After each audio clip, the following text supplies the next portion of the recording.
You can say goodbye to the guesswork. We make it easy as 1, 2, 3. When you come by Pawpaw's Camper City for a trailer or RV.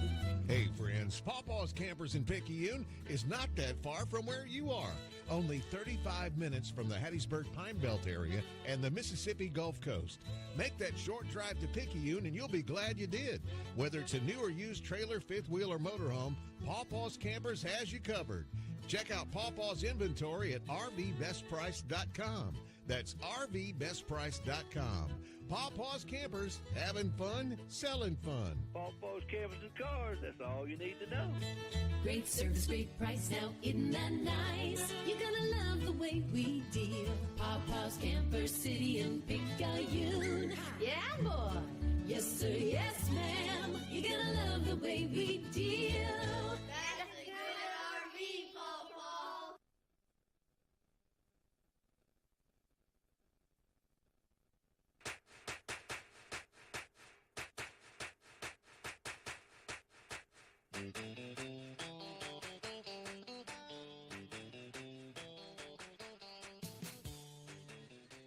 Welcome to Maroon Tide Baseball, coming to you live tonight from Kent Kirkland Field. We're right back here less than 24 hours from the last Tide game. Tim Kraft joined by Tommy Upton tonight as the Tide are going to take on the Vancleave Bulldogs in a rematch from a great game we saw Tuesday night, Tommy, in what they call the Cleave.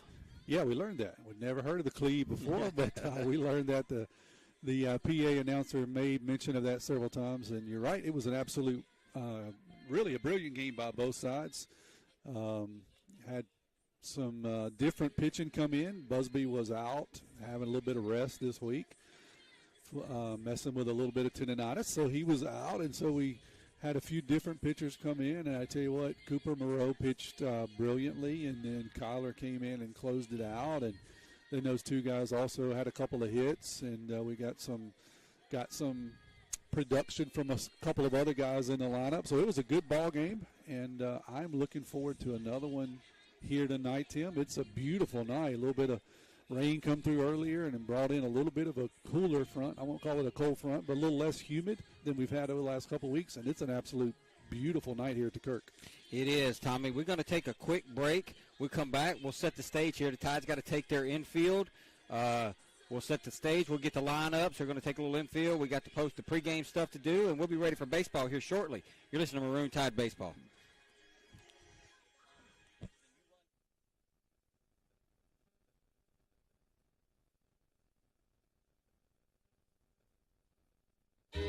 You can say goodbye to the guesswork. We make it easy as 1, 2, 3.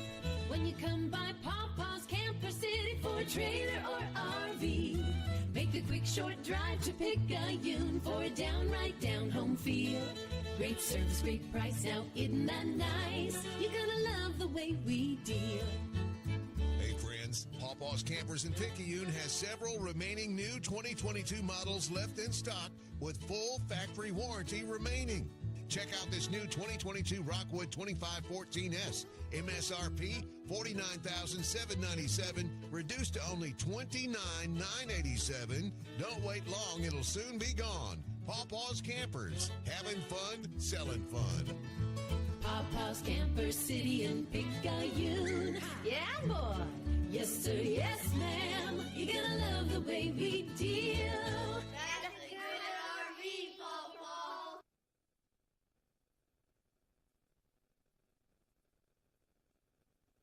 Pearl River Community College has been providing a quality education to the people of South Mississippi and beyond for the past 110 years. If you or a family member is an alumnus of this great institution, we invite you to support future PRCC students through the PRCC Foundation Scholarship Program. Honor or memorialize a loved one or identify your support for the college by creating a scholarship through the PRCC Foundation with your tax-deductible financial gift. Call Delana Harris with the PRCC Foundation office at 601-403-1191 and make a financial investment in a young person's future at Pearl River Community College.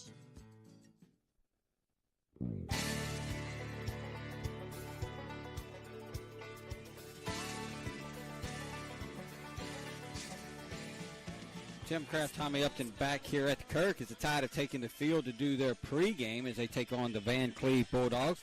Tommy, you were with us last night. Tide had the lead late. Had that one inning where, like your grandpa used to say, it kept getting worse and worse. And I wasn't here, but I was listening to you. Yeah, kind of got away from Picayune last night. And good thing about baseball is there's another game. But there were some bright spots last night that I do want to talk about. I thought the Braxton Carter coming in, getting 2 2/3 innings. Yep. You know, big sign. You know, he's only a junior. Somebody Picayune's going to need down the line. Colt Robertson came in at the end of the game, went an inning and 2/3, didn't give up anything. And Kyler's that's 2 for him, right? That's two outings in less a than a week, yeah. And Kyler's continuing to hit the ball pretty well. Cooper's starting to heat up a little bit. Justin Stockstill got his first varsity base hit last night. So, you know, and look, I'm the world's worst. You know, I caught some criticism today, rightfully so. I've got to be a little better at some of the things that I say and some of the things that I do, especially with kids that are close to my heart like this group is, because you know, this group of juniors played for me for 5 or 6 years, so they're all like my kid. I feel like I can tell them anything. Right. But there were a lot of positives to come out of last night that will help us in the future. And sometimes in a loss, you can learn a lot. Absolutely. Absolutely. I would totally agree with everything you said. You know, sometimes the losses hurt the worst, or oftentimes they hurt the worst, but you can learn quite a bit out of those losses. And I would agree that, you know, I was listening and I was with you in spirit just around the corner in Hippo. But, yeah, it started off not so bad, and then just like you said, Papa used to say, it just got worse and worse there in the later innings. And I know there was a lot of things off. You know, we were pitching by committee and kind of a weird week for us, so a lot of things we could blame it on, but no reason to blame it. Just sometimes you make a few mistakes. We made a couple last night. And overall, I thought the pitching was pretty decent, really, by some names that we don't say a whole lot in varsity. Right. So overall, I thought the pitching was decent. Yeah. We gave up a few key hits, and then we threw the ball around a little bit too much there in the later innings, a few errors. But you know what? We'll live and learn. That's what these games are for. And I know the Tide's ready to get right back at it tonight. It doesn't get any easier. We saw these guys can sure enough hit the baseball the other night in the Cleve, and they're going to be ready to hit it tonight, but they got to face a left-hander that's been pretty good at getting people out. So I'm looking forward to a good matchup. Yeah, it should be a very good matchup tonight. Picayune will have Brady Robertson on the mound, and you know, Brady's still getting into baseball shape after football. You know, people think you just jump right in, but you don't. He didn't, and we've talked about this. Brady, you know, ripped the cartilage, his tendon in his thumb the first week of summer. He didn't pick up a baseball all summer. He didn't really pick up a baseball all fall because he was throwing the football a little bit and running the power. Right. But a little busy. Yeah, a little busy. But so he comes in January and, you know, trying to round into form. But I feel like, you know, in the outings that Brady's been out there, you know, the Tide have been competitive and been in every game and won the majority of them. No doubt about it. You could tell that he had a little dust on him those first outings or two. But I tell you what, really, I don't even call it 2 outings. Really, the first couple of innings of the first outing, I remember he struggled a little bit with control. But since then, he's one of those guys that just gets stronger as you go. And so it's not unusual for him to be a little wild the first couple of batters, but he generally settles in. So I don't get too nervous when he has a little bit of issues early. Some of the other guys really need to get off to a good start, so you like to see them kind of come out of the gate running. But Brady's one of those guys that just kind of settles in, and you feel like he could pitch 50 innings if he needed to, and he would just get stronger and stronger. Some of the things that, you know, that I'm really talked to Coach Nicholson a little bit about today when we chatted was, you know, we're 6-5 overall, but against 5A South teams, we're 4-0 right now. That's Gaucher, Vancleave, and George County. We're 4-0. And what's good about that is we've won games this year that we wouldn't have won the last 2 years. You know, we've come from behind to beat George County. You know, we held on to beat them. Pitched well, played good defense. We came from behind to beat Vancleave the other night. So, you know, this team is getting better, not only physically on the field, but mentally and learning how to win. We're learning how to win. It's huge. Those are the key words to me. You're right. This team has always had a lot of talent. I say always. For the last few years, as most of these kids have been playing, the core were freshmen, now juniors. But I think they didn't really understand how to win, even though they played a lot of baseball, played a lot of travel ball, competitive ball. They didn't really understand how to win as a core. This year, I think that's starting to solidify. I don't know that we're quite there, but I do know that we're worlds apart where we were last year. And I believe, Timmy, a lot of this can be credited back to the run they had last year in the playoffs. You know, Yeah. nobody expected them to do what they did. Really just 1 out away from, you know, going to South State. You know, they outpaced themselves, and I think that really helped them understand that, hey, we can be competitive and we can win. And when we get down a run or two, they don't freak out. And last year we freaked out a lot. And I just don't see that this year. We may get beat, and you run across a better team, you tip your hat and move on, but I don't see us, you know, kind of freaking out and falling apart like we did. It's funny you say that. I went back today and I went back on the Game Changer and looked at that series last year against South Jones, you know, and in 20 innings of baseball, we either outplayed them or played even with them for 18 innings. They had 2 innings in that series where they put up a 6 spot, and they win 2 games 8-7. That's right. Yeah, it still is a heartbreaker for me, you know, especially the way it ended. I know Cooper had nightmares about that all year long. It's just a horrible way to end a game, much less a series and a season. You know, it's just a horrible way. Horrible bounce. Yeah, just a horrible man. I'm not saying horrible about Cooper. He did the right thing, right in the dirt. It's just a horrible ending. You know, you just hate to end the season like that.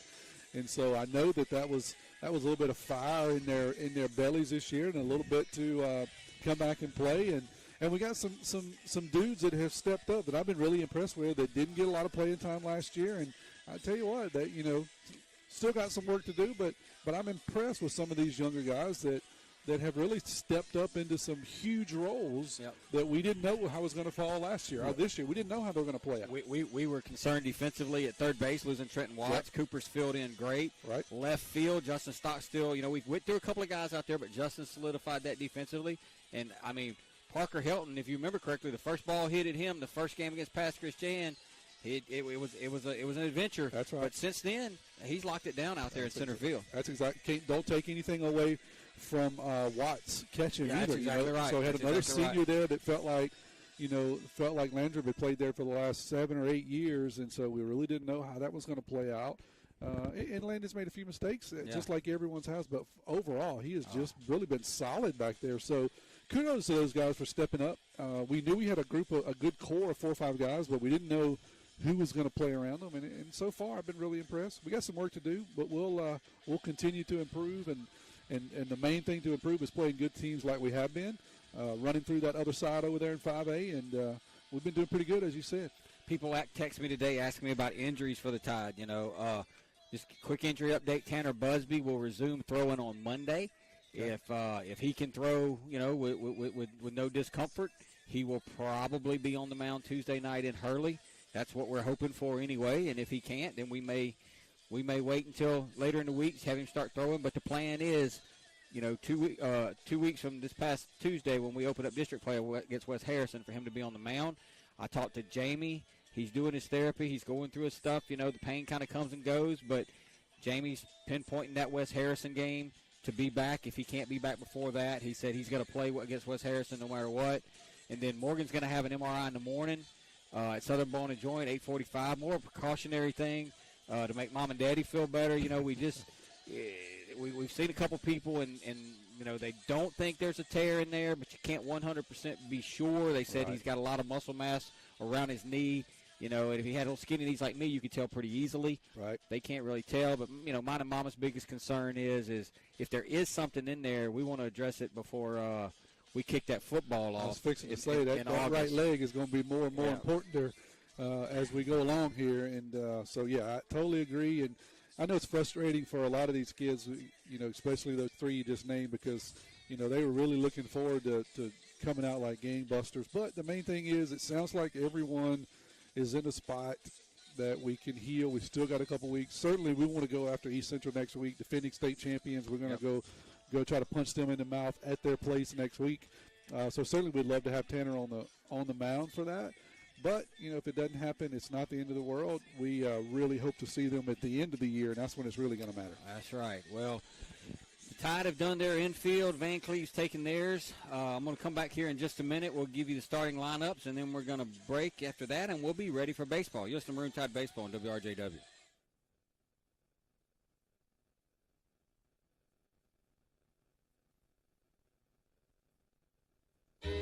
You can say goodbye to the guesswork. We make it easy as 1, 2, 3. When you come by Papa's Camper City for a trailer or RV, make the quick short drive to Picayune for a downright down-home feel. Great service, great price, now isn't that nice? You're gonna love the way we deal. Check out this new 2022 Wildwood 169 RSK with a queen bed slide out and a U-shaped dinette. Awesome couples trailer, MSRP $34,730, reduced to only $19,987. Pawpaw's Campers in Picayune. Having fun, selling fun. Friends, doing business with Pawpaw's Campers is like having a friend at the factory. You'll like our deals, and you'll like the way we do business. Papa's Camper City in Picayune. Yeah, boy. Yes, sir. Yes, ma'am. You're gonna love the way we deal. That's the good RV, Pawpaw.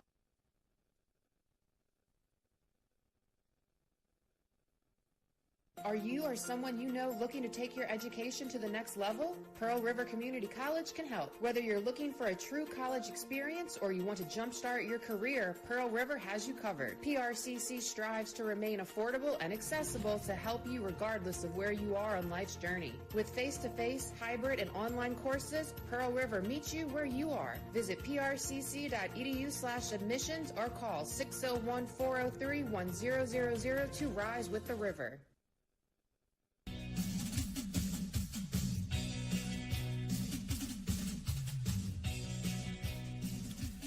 Tim Kraft, Tommy Upton back here at the Kirk. Vancleave just finished their warm-up, so now we're just waiting on the umpires. We'll have our meeting at the plate. Last night, Tommy, that meeting took about 7 minutes. I have no idea what they could talk about down there for 7 minutes, but it took 7 minutes. I think that was a precursor to how that game went. It felt like it just kind of extended on after about the fourth inning. You know what, and I want to clear something up about that, too. After the game was over last night, I want somebody, I didn't do a post-game. I didn't have a player of the game. And I said, I can't do a post-game, can't do a player of the game.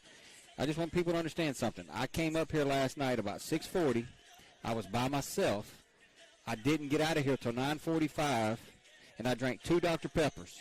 And old people have to tinkle. I was hurting. And it was like I was to the point where about the 5th inning, I thought about just cutting the radio off. Played a commercial. And so when the game ended, I was like, hey, no post game, no player of the game. See y'all tomorrow night. And that's just kind of the way it went down. So let's do the lineups first. We'll do it first for the visiting Bulldogs of Vancleave. Leading off, number 4, third baseman, Asher Henley. Batting second, number 10, shortstop, Hunter Parker. Batting third, number 3, and catching, Leighton Etter. Batting fourth and playing first base tonight is number 25, Hunter Harper. Batting fifth and pitching is number 2, Tyler West. Batting sixth and playing second base is number 6, Aiden Tapp. Batting seventh in right field is number 22, Robert Tinson. Batting eighth, the designated hitter, number 8, Brady Dowdy. And batting ninth, number 21, playing center field tonight, is Tanner Willis. So for the Bulldogs, you have Henley at third, Parker at short, Etter catching, Harper at first, West pitching, Aiden Tapp at second base, Tinson in right, Dowdy the designated hitter, and Willis. What you talking about, Willis? What you talking about? He will be in center field. For Picayune, Evan Mickelson filled his card out this way. Leading off, number 10, the shortstop, Kyler King. Batting second, number 7, the third baseman, Cooper Burrow. Batting third and at first base, number 12, Morgan Kraft. Batting fourth and pitching tonight, number 21, Brady Robertson. Batting fifth and catching is number 15, Landon Watts. Batting sixth tonight and playing second base is number 9, Brunson Stockstill. Batting seventh, the designated hitter, number 8, Tanner Busby. Batting eighth, number 2, the left fielder, Justin Stockstill. And batting ninth is number 11, the center fielder, Parker Helton. Robert Bailey will play right field for Picayune tonight. So for the Tide, you got King at short, Moreau at third, Kraft at first. Robertson's in right, Watts is in second. Watts is catching. Brunson Stockstill's at second. Busby's DH, Justin Stockstill's in left, and Parker Helton is in center field. So I think we're kind of getting like Hancock now. They got the Ladners and the knee cases. Now we got a couple of Stockstills in the lineup here in Picayune, Tommy. Well, that ain't nothing new. Pearl River County is full of Stockstills, so that is nothing new. The key is how many different bunches of Stockstill can you get on one team. Right. That's the key. Well, the new faces a little bit in the lineup. Brunson, Tommy, he played basketball for the Maroon Tide, and he made his way over here last week. So he got the start at second base last night, getting the start at second base again tonight in the absence of Jamie Lumpkin. I think Coach Nicholson's trying to figure out what he has in terms of some depth when Jamie comes back. Robert Bailey, we've kind of seen him a little bit. He's played a little bit of left. He's played a little bit of right.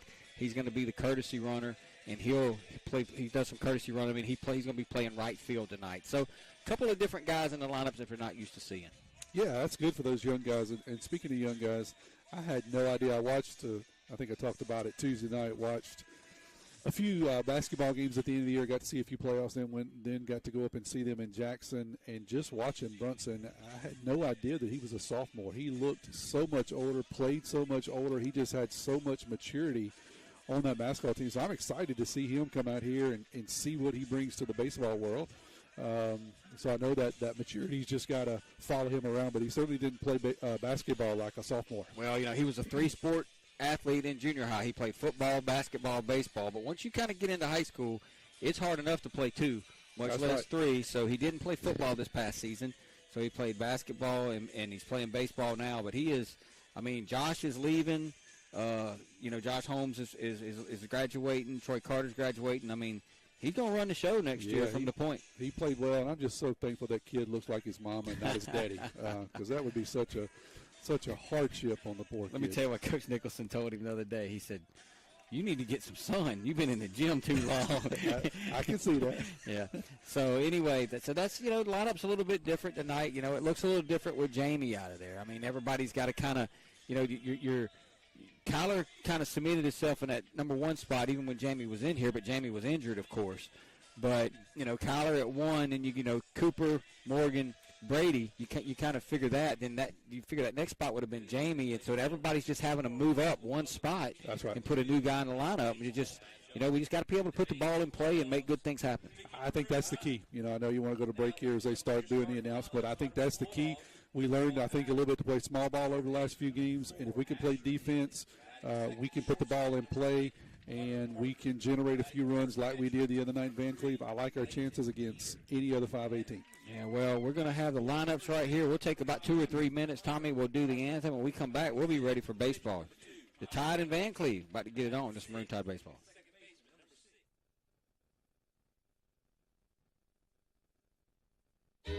You can say goodbye to the guesswork. We make it easy as 1, 2, 3. When you come by Papa's Camper City for a trailer or RV. Hey friends, Pawpaw's Campers in Picayune is not that far from where you are. Only 35 minutes from the Hattiesburg Pine Belt area and the Mississippi Gulf Coast.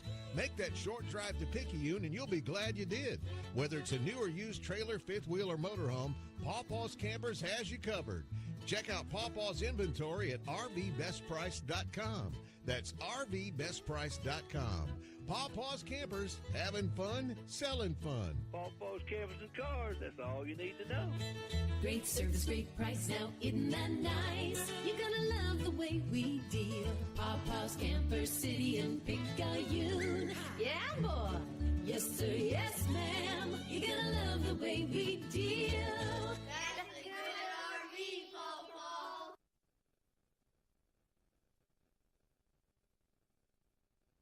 Are you or someone you know looking to take your education to the next level? Pearl River Community College can help. Whether you're looking for a true college experience or you want to jumpstart your career, Pearl River has you covered. PRCC strives to remain affordable and accessible to help you regardless of where you are on life's journey. With face-to-face, hybrid, and online courses, Pearl River meets you where you are. Visit prcc.edu/admissions or call 601-403-1000 to rise with the river.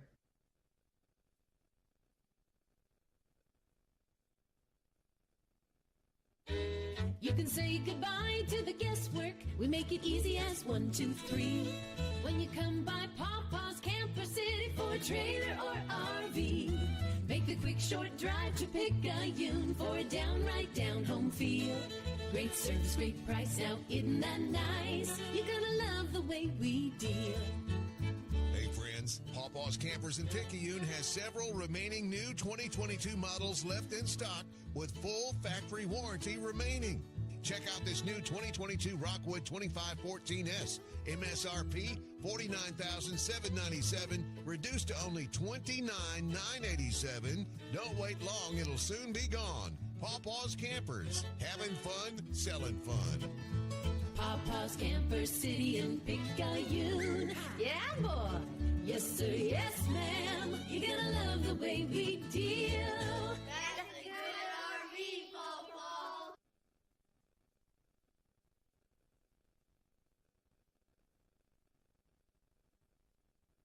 Pearl River Community College has been providing a quality education to the people of South Mississippi and beyond for the past 110 years. If you or a family member is an alumnus of this great institution, we invite you to support future PRCC students through the PRCC Foundation Scholarship Program. Honor or memorialize a loved one or identify your support for the college by creating a scholarship through the PRCC Foundation with your tax-deductible financial gift. Call Delana Harris with the PRCC Foundation office at 601-403-1191 and make a financial investment in a young person's future at Pearl River Community College.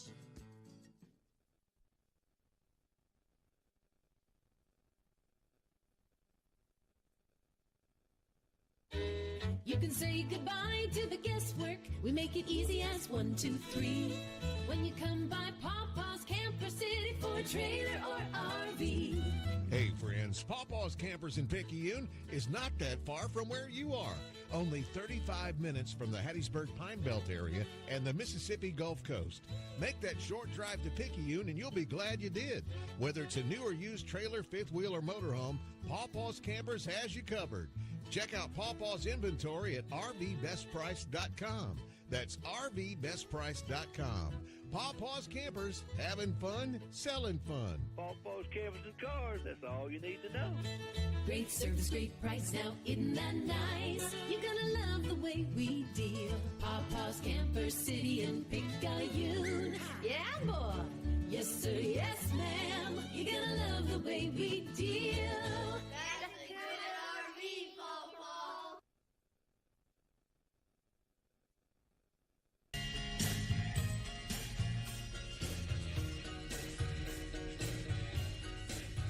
Tim Kraft, Tommy Upton back here. And Tommy, it don't get no better than this, does it? No, it really doesn't, Tim. What a beautiful night for baseball. Man, I tell you what, had a little ceremony for Ty there, gave him a jersey. Just so thankful for all of the folks at Picayune that love on that kid. I tell you what, he is really loved by the community, by the school. I can't, from the parent side, let me just say thank you. I know you had a big hand in arranging this, and from a parent, thank you. He is loved, and that's really all you could ask as a parent is for folks to love your kid, and he loves you guys, and I know that y'all love him back, so appreciate that. I always know I got at least one listener. Yeah, I tell you what, he's there, and he is also going to find out why if you mess up, he's going to ask me, why did Timmy ask this, and why did Timmy ask that? Well, he's asking a lot of questions then. So he's not just passively listening there. He's going to find out, keep you on your toes. Brady Robertson tuning it up for Picayune. He'll set the defense behind him. His battery mate tonight is number 15, Landon Watts. Right side of the infield has Morgan Kraft at first and Brunson Stockstill at second. The left side has Cooper Moreau over at third, Kyler Kings at short, Parker Helton's out in center, Justin Stockstill's in left, and Robert Boo Boo Bailey is in right field, and that's going to bring up Asher Henley. And what we found out the other night was Henley can hit, Tommy. He took the first decent hook hack he saw in the first inning the other night and ripped a double to the left field wall. Yeah, several of these guys can hit, and he's one of them. When I actually first saw him walk up, I said, man, he looks like a 12-year-old. Just looks like a young boy, but he swings the bat like a grown man. They're kind of like us, Tommy. They have one senior on their roster, just like we do. So they're a lot of 10th and 11th graders, just like we are. So they can go, too. Absolutely. Don't take anything away from them. And here's the first pitch from Brady, and it's going to be a ball to Kyler. Kyler's going to knock it down, pick it up, throw it over to Morgan, and it's not going to be in time. He smoked that ball. Kyler tried to olay it there, Tommy, just couldn't get it. Yeah, that was a hot shot. Kyler really didn't want a whole lot of it. He kind of, like you said, tried to sidestep it a bit, knocks it down, but makes a decent throw over, but you're going to have to rule that an error on the shortstop. Because of the throw made Morgan come up the line. And so that'll be a leadoff base runner. And there's going to be a throw over now, and that'll bring up number 10, Hunter Parker. So Henley ripped it this time like he did last time, but let's see if Brady can settle in here now and get another hard ground ball somewhere, and we'll get 2. Yeah, we need it. These guys can go. Runner goes is going to be a called strike, but Landon couldn't get a good grip on it, and that'll be a stolen base. We'll see if that plays into the game tonight. Had a little bit of rain, not real hard, but just enough to get everything wet. So we'll see if that plays into the game tonight. A little bit of dew, a little bit of rain on the grass. Cooper's playing way back. Sorry to top you. Yeah. I try to bunt here if I was Vancleave. Yeah, he is playing back. Swinging a foul. Shows you what I know. He does come in as he gets ready, so he's looking for it. But, yeah, you're right. If you could get one down, that would be in a good spot to do it. So Brady's on top. 2 strikes now to Hunter Parker. Here's the pitch. Swinging a foul over on the right side. It'll stay 0-2. Got the radar working tonight? I do. Brady's been about 83 to 85 here the first couple of batters. See some of the Maroon Tide football players are here. Wyatt Boone standing in front of me. Here is the 0-2 to Parker. That's going to be down a ball. Good job by Watts. Go to 1-2 now. Just underway. Asher is at second. He reached on at E6, stole second base.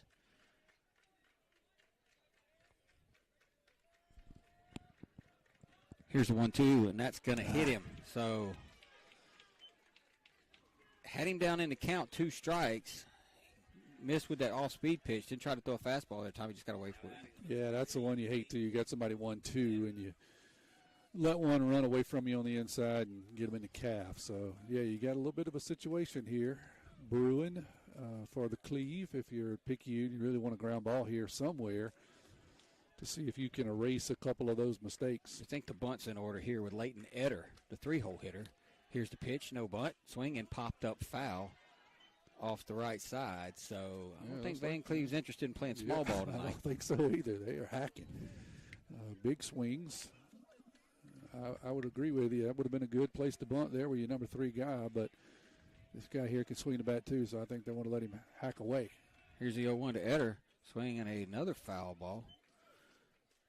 So the 0-2 now. So Brady had Harper down in the count, 2 strikes. Now he's got Etter down quickly, 2 strikes. We'll take a strikeout, not a big deal. Morgan moves back behind first base. He was playing up, looking for the bunt, but I think he's given up on that. Here's the 0-2 to Etter. Swing and a miss on a fastball. Ooh. Elevated it, Tommy. Yeah, that was a good pitch there. I think Etter was looking for some sort of breaking pitch, kind of got handcuffed on a nice fastball. I'm going to bring up Hunter Harper now. Number 25. Harper and Watts had a race to first base the other night. There's a called strike. Harper a lefty, so we got a lefty on lefty matchup here. And he was not impressed with that breaking pitch. He took off running, and Brady broke it off beautifully. Brady looks him back. Henley back to second base. I'm impressed by Henley, man. He hits the ball hard for a little dude. He does. He really, honestly, looks like a 12-year-old. Swinging a ground ball towards short. King's going to field it and pick it up, and now he's going to have to eat it. And that'll be, everybody will be safe on another ground ball to short. That'll be another E6, Tommy. Yeah, that one was not hit hard at all, but I think that's the case of Kyler trying to throw it before he got it. So he was looking up, anticipating. That's exactly what we wanted, was that double play ball, and that was it. But you got to get it before you can throw it, and Kyler couldn't seem to get the handle on it, so now we got bases full of Vancleaves. Yep. Bring up Tyler West now. Here's the pitch. And that's going to be down a ball, 1 ball, no strikes. Got to be careful here. You don't want to spot these guys a big. And we were kind of in this situation last night. Picayune was with the bases loaded and 1 out. We ended up only giving up the 1 run in the first innings, and kind of came back later and took the lead. So, right here, you at a minimum, you just you'd like to at least just get out of here no more than one. Right. Yeah, double play ball, you'd give up that one run if possible. But, yeah, we just want an out here somewhere, anywhere at this point. Just got to be careful. So the bases are loaded, a hit batsman and a couple of errors, and Brady's trying to work out of this, and it's going to be foul back. 1 ball, 1 strike. Pop-up would be nice, Tommy. Yeah, it would be. We'll take most anything. We're really not trying to be stingy here. Just nothing to the wall. That's right, our double. Here's the 1-1. Swing and a miss. Boy, that was a wicked pitch right there. Yeah, he's throwing like a little slider tonight. I don't know that I've seen him throw a whole lot of that, but that's 2 that he's thrown here early that's been nasty. 1 ball, 2 strikes to West from Brady. Swing and a miss. And that's the second out of the inning. Threw it and again. I thought Landon was going to throw that ball down to Cooper right there. Yeah, he wanted to, didn't he? He did. He wanted to. And I think the whole dugout was hollering, no. Well, he wanted to celebrate. That was such a nasty pitch. He said that deserves some celebration, but we got bases full of Bulldogs. Let's don't throw it around. That'll bring up Aiden Tapp now as he'll hit with the bases loaded and 2 outs. And here's Brady's pitch. Going to be outside a ball. 1 ball, no strikes. Tapp, not a big guy either. No, and we looked at him the other night and said, man, these guys just really lost some size, and they did, but they didn't lose a whole lot of talent. Here's the 1-0. Swinging a foul straight back. 1 ball, 1 strike. Picayune in their all whites tonight. It's a little muddy. I was surprised they went with that one. There's going to be a ball up. 2 balls, 1 strike. I'm sure it was to the chagrin of Coach Gatlin Stillman because he's the one that's got to make sure the uniforms get clean. Ooh, yeah, that's a tough thing he was to probably do. like, let's wear the black ones tonight. That's right. Here's the 2-1 from Brady. And that's the same pitch, and that's going to stay up. 3 balls and 1 strike. It's borderline, but Brady just not getting the call. He wants it. That's a pitch that Brady wants just a little bit up and a little bit in, and he wants to own that inside part of the plate so he can set up his breaking pitch, but hadn't been able to get neither one of those 2 calls. Here's the 3-1. Swing and a miss by Tapp. 3-2. Brady says, if you don't give it to me, I'll just go do it myself and make them swing. So the carousel will start here, Tommy. Everybody will be moving. Tide defense has just got to stay home here. Don't get caught moving around. Here's the 3-2, and it's foul back. We got to do it again. And have I ever told you I hate 3-2 pitches? I know. It just seemed to go on and on and on because we seem to get an inordinate amount of foul balls on 3-2. We do. Brady's working quicker tonight than he normally does. Yeah, he's working quick, and he's really around the plate. I wish you wouldn't have said that. Here is the 3-2 from Brady to Tapp. Runners go. And that's going to be a ball down. So that'll be a bases loaded walk. And that'll make it 1-0 Vancleave. Yeah, scratch what I said. Coach Nicholson is not happy with the home plate umpire right now. Yeah, it was another borderline. Looks to be a little tight. We're still trying to figure out his zone. Looks to be a little tight. We'll just see if that maintains throughout the rest of the game. So who's batting now? This will be number 6, right? 22. Kinson is what Kinsley. What Coach Hayden is telling me. Robert Tinson. Tinson, Yeah. sorry, I got my headphones on. Can't hear Coach Seth. And that's going to be down a ball. It'll be 1 ball and 1 strike. That's a good job there by Watts blocking that up, keeping another run from scoring. So it's 1-0 Vancleave. They've done it on a hit batsman, a walk, and 2 errors. See if Brady can make a pitch here. And that's going to be a called strike. 1 ball and 2 strikes. Coach Nicholson was very animated with the home plate umpire a minute ago after the walk to Yeah, Tapp. I can see his frustration. There was some borderline pitches. That ball's going to be fouled. It's a good piece of hitting right there. It was. Brady's got that breaking pitch really working tonight, and that one broke about 12 or 14 inches. It was going to be a beautiful backdoor breaking pitch, but he was able to fight it off. So we're going to get another 1-2 upcoming to Tinson. Here it is. And there's a high chopper back to Brady. He's going to field it, throw it over to Morgan, and that'll do it. Good job by Brady. That was not an easy play. We'll talk about it when we get back. 1 run, no hits, 2 errors. They leave them full. Put a little gold star right there by the job Brady did. We're headed to the bottom of the first. Tide trail 1-0.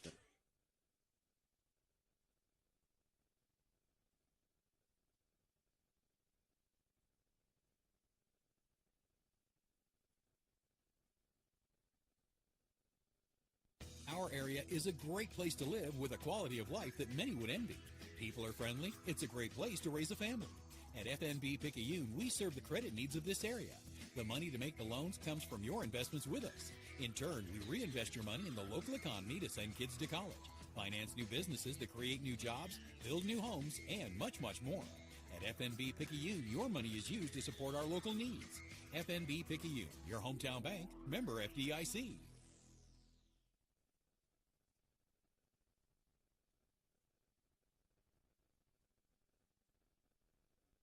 Get back in the game with Dodd Therapy Center. Jamison Dodd, a former college athlete, has the specialties, understanding, and experience to get your athlete back in the game, including indoor turf, Hyvamat, blood flow restriction, trigger point dry needling, and much more. Dr. Dodd and Dodd Therapy Center also specialize in treating Parkinson's disease and other neurological disorders. Give Dodd Therapy Center a call at 769-242-2636 or visit us at 405 Memorial Boulevard in Picayune and get back in the game. Tommy, considering everything that happened that inning, I think Brady will be happy just getting out of there in the tie, just giving up the one run. Absolutely. That was probably the best possible outcome for what could have been a very bad situation for the Tide.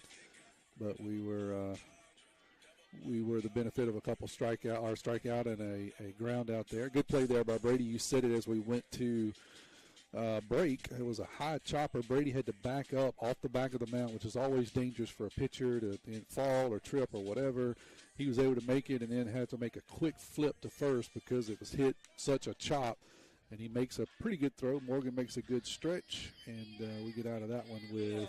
And you left out the spin. He had to do a little ballerina move. move. I don't know if that was required, but he was probably just trying to make it look a little better. He did. It looked good. It'll be on the highlight reel.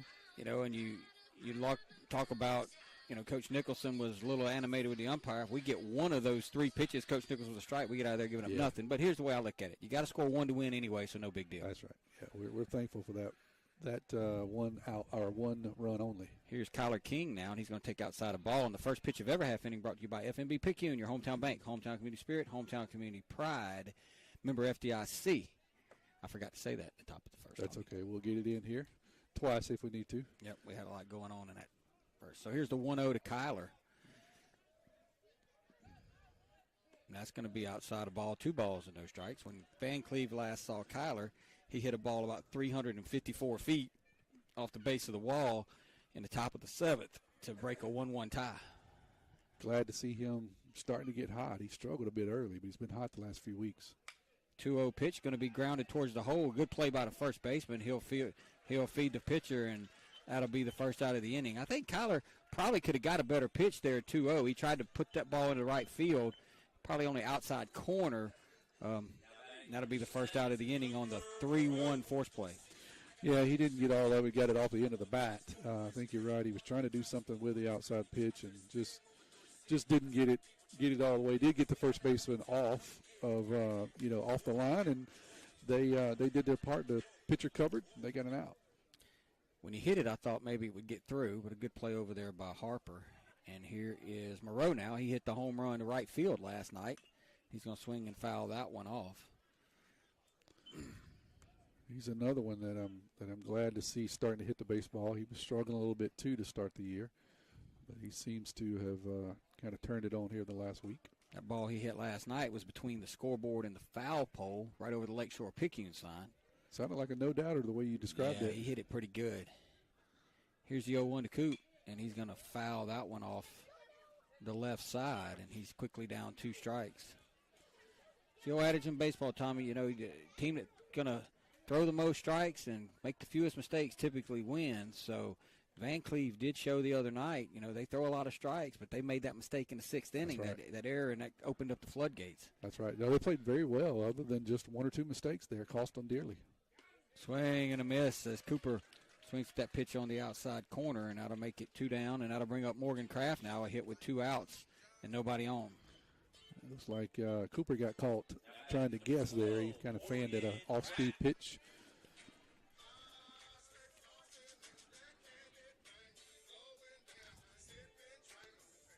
Morgan went for 4 last night, had a couple RBIs, will hit now with nobody on and 2 men down against West.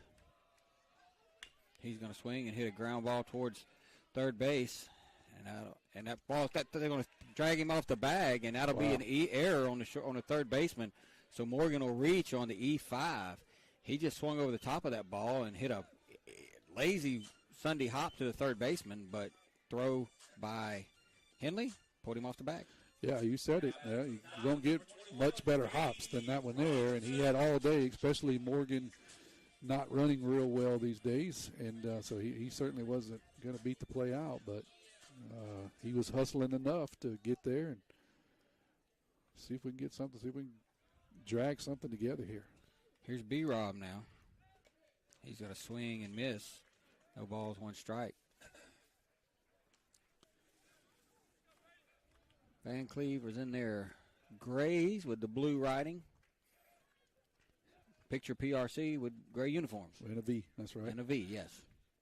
Here's the 0-1 to Brady. Swinging a little ground ball towards third. Third baseman's going to field it, going to throw over, and this time his throw's a little more true, and that'll do it for Picayune. No runs, no hits. There was an error. They're going to leave one.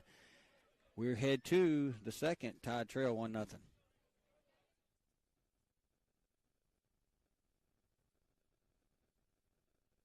Hey neighbors, we're not that far from where you are. Make that short drive to Paw Paw's Campers in Picayune and see our Wildwood, Catalina, Sportsman, and Singer trailer lines and our Rockwood and Heritage Glen fifth wheel lines. From Houma to Hammond, Biloxi to Jackson, and Mobile and Pensacola, we're not that far from where you are. Come and see us. You're gonna love the way we deal. Paw Paw's Camper City and Picayune. You're gonna love the way we deal. That's a good RV, Paw. Dr. Hermaine Almonte, Chair of Surgery and Trauma Medical Director, Highland Community Hospital. Over the last 10 years, the Highland Surgery Department have grown exponentially. We have been able to add multiple services to our surgery department, which includes urology, general surgery, advanced laparoscopic surgery, ENT, as well as ophthalmology. Highland Community Hospital, here when you need us most. For more information, go to highlandch.com. We head to the top of the second. The first pitch of every half inning brought to you by FNB Picayune, your hometown bank, where they're Picayune proud. Stop by the main branch. See Mr. David Himmeter. Brady Robertson will deal to Brady Dowdy, Tommy, whenever we can get ready to resume action here. I was going to look up and see what Brady's season stats are. I would be interested to see where he has ended up here. I'm going to do that while we got a minute. All right, sounds good to me. We'll remind everybody that next game tomorrow, and I'm not sure it'll be on radio. I know it won't be. Tommy won't be here, but I'm not sure it'll be on radio. The Tide will take on St. Stanislaus tomorrow. Game time. It's just one game, and it will be at 12 o'clock tomorrow. It was scheduled for an 11 o'clock JV and a 1 o'clock varsity, but just a 12 o'clock. One game tomorrow. No JV? No JV. Is it fear weather or just not? I don't really know. Just one JV. Some other reason. Some other reason. One JV to game. I don't even know if it'll be radio tomorrow. Depends on if I'm back from Hattiesburg or not. Swing and a miss by Dowdy. No balls, one strike. I can tell you this. Picayune probably was not going to argue with that too much after this week and as many pitchers as we've had to use. Well, we'll take that break. Yeah, we need it. Getting ready to hit the stretch run here. And there's a good pitch by Brady. No balls and two strikes. So that'll be tomorrow, 12 o'clock. If it's on, it'll be on the app. So just tune in tomorrow around 11:50. And if you hear me, great. If you don't, you know I didn't make it. Here's the 0-2. Swing and a miss. And Brady makes short work of Dowdy. And that'll be the first out of the inning. That's what I'm talking about right there. 3 pitches. I bring up Tanner Willis now. Send him packing. So Kevin Hedgepest listening in, got his fire going. That's in Pearl River County gets below 70. We like fires. Justin Stockstill's listening in. There's a called strike to Willis from Brady. So we know we got 2 listeners. That's right. Swinging a foul off the right side. No balls, 2 strikes. Well, I tell you what, Brady, this I'm not even gonna say it, but he's looking good. He does. He's working quickly. I love when pitchers work fast, and he's filling up the zone. There's going to be a ground ball back towards the middle. Kyler's going to have to field it and throw over, and it'll be safe. And that'll be an infield single off the bat of Willis. And what doomed us right there was that ball tipped off of Brady's glove. If he doesn't get his glove down, that's probably a pretty easy play for Kyler. Yeah, it was one of those where Brady thought he could reach down and get it, and he couldn't. It wasn't hit that hard, but you're right.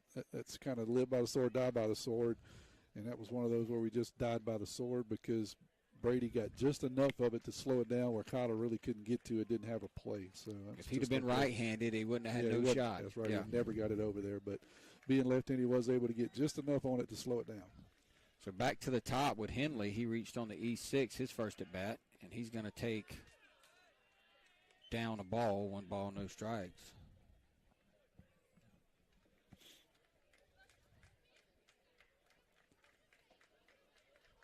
And Brady's going to throw over and almost threw it away. Morgan had to come over the top to catch it. Morgan says, quit that, dude. I don't feel like having to stretch out. Throw it to me. So 1 ball, no strikes to Henley. 1 out. And runner goes. And that's going to be down a ball. Throwdown's not going to be in time. And I tell you what, they're getting some good jumps. They really are. You know, we've noticed that the last couple of starts from Brady. I need to watch him a little bit more and see if I can figure it out. But he the only thing I can think of is he must be really predictable because last week, I forget who we were playing, but they got some really good jumps on him also. It was Gaucher, yeah. Gaucher, yeah. And the same thing tonight. 2-0 ground ball toward short. Kyler's going to field it, going to throw it over to Morgan, and that'll be the second out of the inning on the 6-3. But Willis will advance to third base. He did his job, moved him over to third. Good job there by Kyler getting the for sure out. That'll bring up Hunter Parker. He was hit by a pitch back in the first inning. So Vancleave left them loaded in the first. Now they've got a runner at third with 2 outs here in the second. Got to make sure Landon blocks everything up.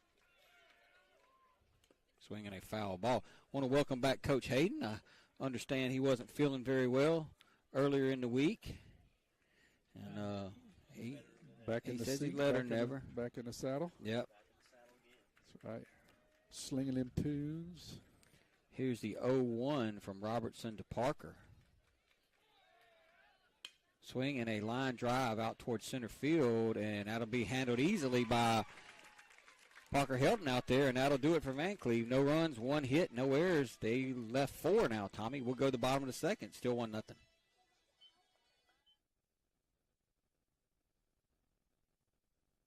Craving a breakfast toaster or French toast sticks? Make it a meal and step up your breakfast with tots and a cold beverage. Sonic Drive-In has the perfect portable breakfast, and it's the perfect way to start your day. And at Sonic Drive-In in Picayune, you can stop by anytime because breakfast is served all day. Sonic Drive-In of Picayune on Highway 11 just north of Highway 43 North. Start your day Sonic style with happy eating at its best. That's what you get at Sonic Drive-In of Picayune. Destination delicious.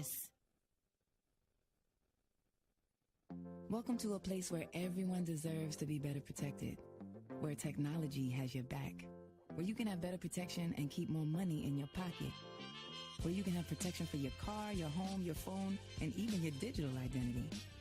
You're in good hands with Allstate. Jason Pyatt has offices in Poplarville and Picayune. Make sure you have the right coverage. Give the Pyatt Agency a call today. 601-798-7005. Allstate and affiliates offer products and services subject to availability, terms, and conditions.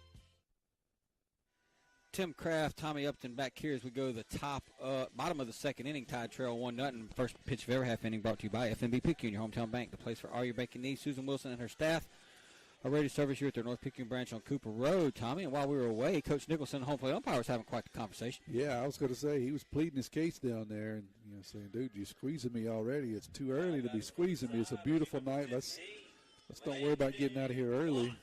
Open the zone up a little bit. I don't know if that helped, but sometimes you get to plead your case in between innings. We'll see if he gets anything out of that. Landon Watts is going to lead it off now for Picayune. Tide catcher. And West, who only threw 9 pitches in the first inning, throws that one down a ball, 1 ball, no strikes. West got behind Kyler 2-0. Kyler kind of bailed him out on a pitch on the outside corner, and then after that, he pretty in command. Yeah, he locked in after that, didn't he? Here's a 1-0. That's going to be down a ball, 2 balls and no strikes.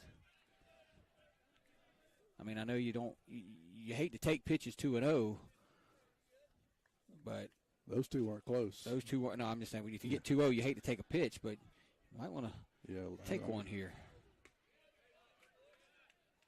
Called strike on the outside batter's box. 2 balls and 1 strike. It might have been a strike, but catcher was set up inside. Yeah, he had to reach way over his body. You're right. Here's the 2-1, and it's going to be fouled. 2 balls and 2 strikes as Watts fouls it off. So these two teams, Tommy, you just look at them on paper. You figure both probably playoff teams, so we could see them again down the line. Absolutely. The other side of that division over there, all of them seem to be pretty tough. West pilling around in that glove, waiting a long time. Must be going to throw something off speed, and he did.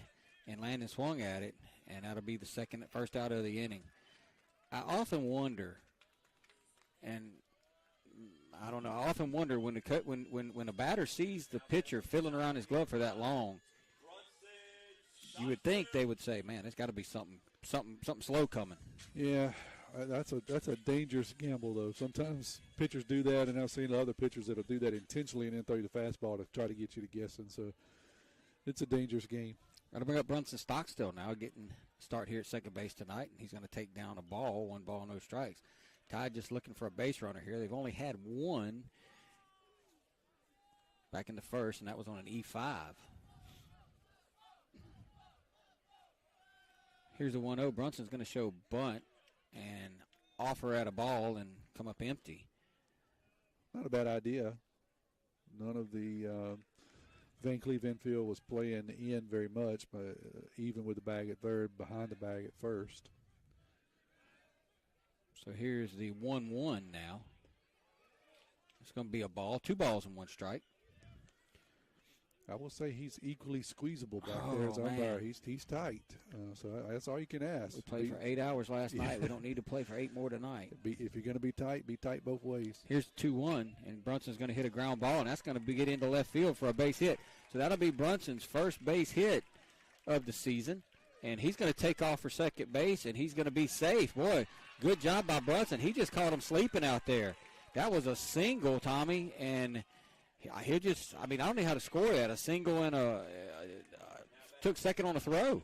Yeah, that's the way you'd have to score it. You're right. Then you got to give somebody an error, though. So you almost have to score that a double because there was no throwing error. Right? That's a weird scoring thing. That's true. You know what? I am going to give him a double. It just makes it easier. Yeah, but that's a weird one. But, yeah, you're right. He kind of caught the left fielder out there just dilly-dallying, and he said, hey, throw me out if you can, and he couldn't. That'll bring up Busby now, the designated hitter tonight, and he's going to take down a ball, 1 ball, no strikes.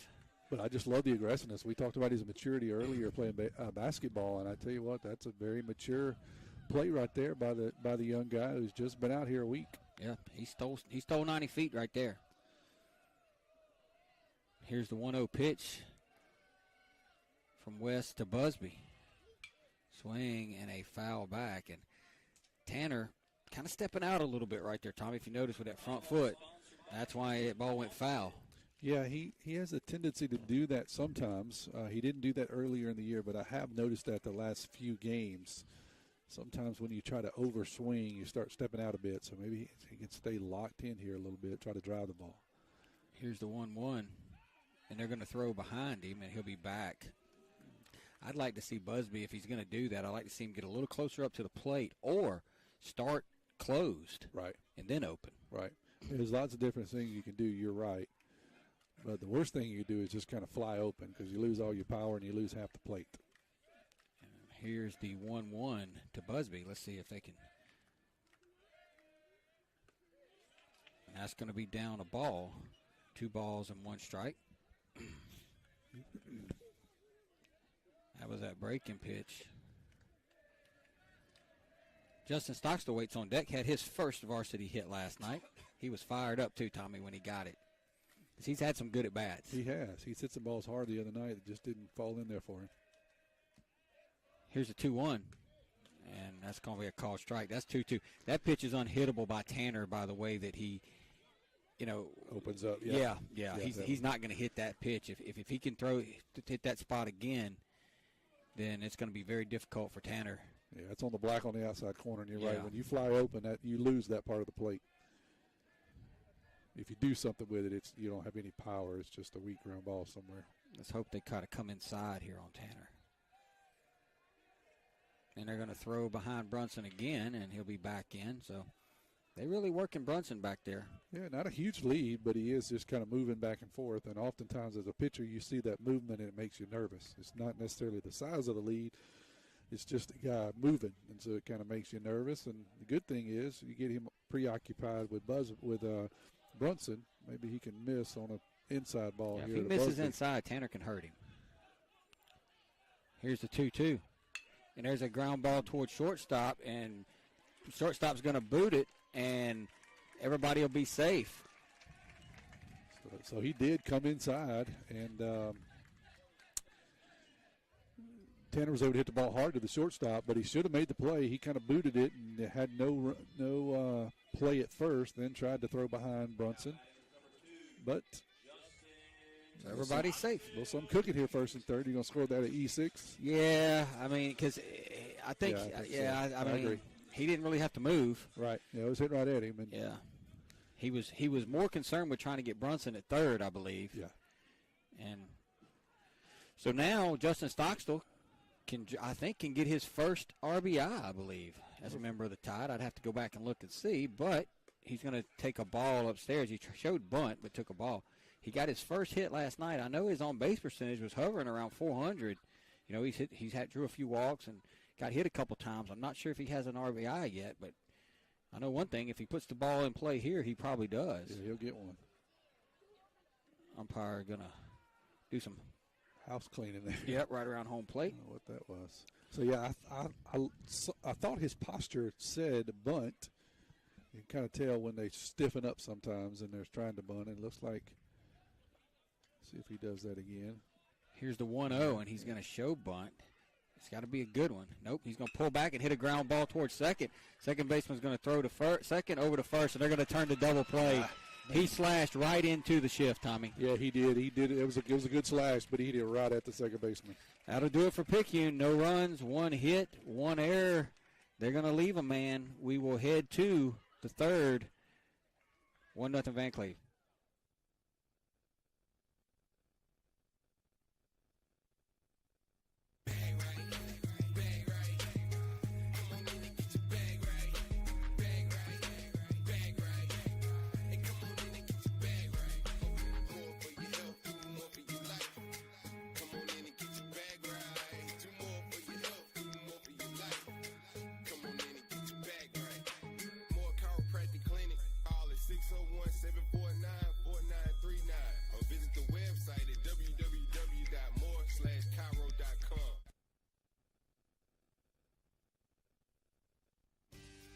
First Place Express Car Wash in Picayune would like to say a huge thank you to their loyal customers.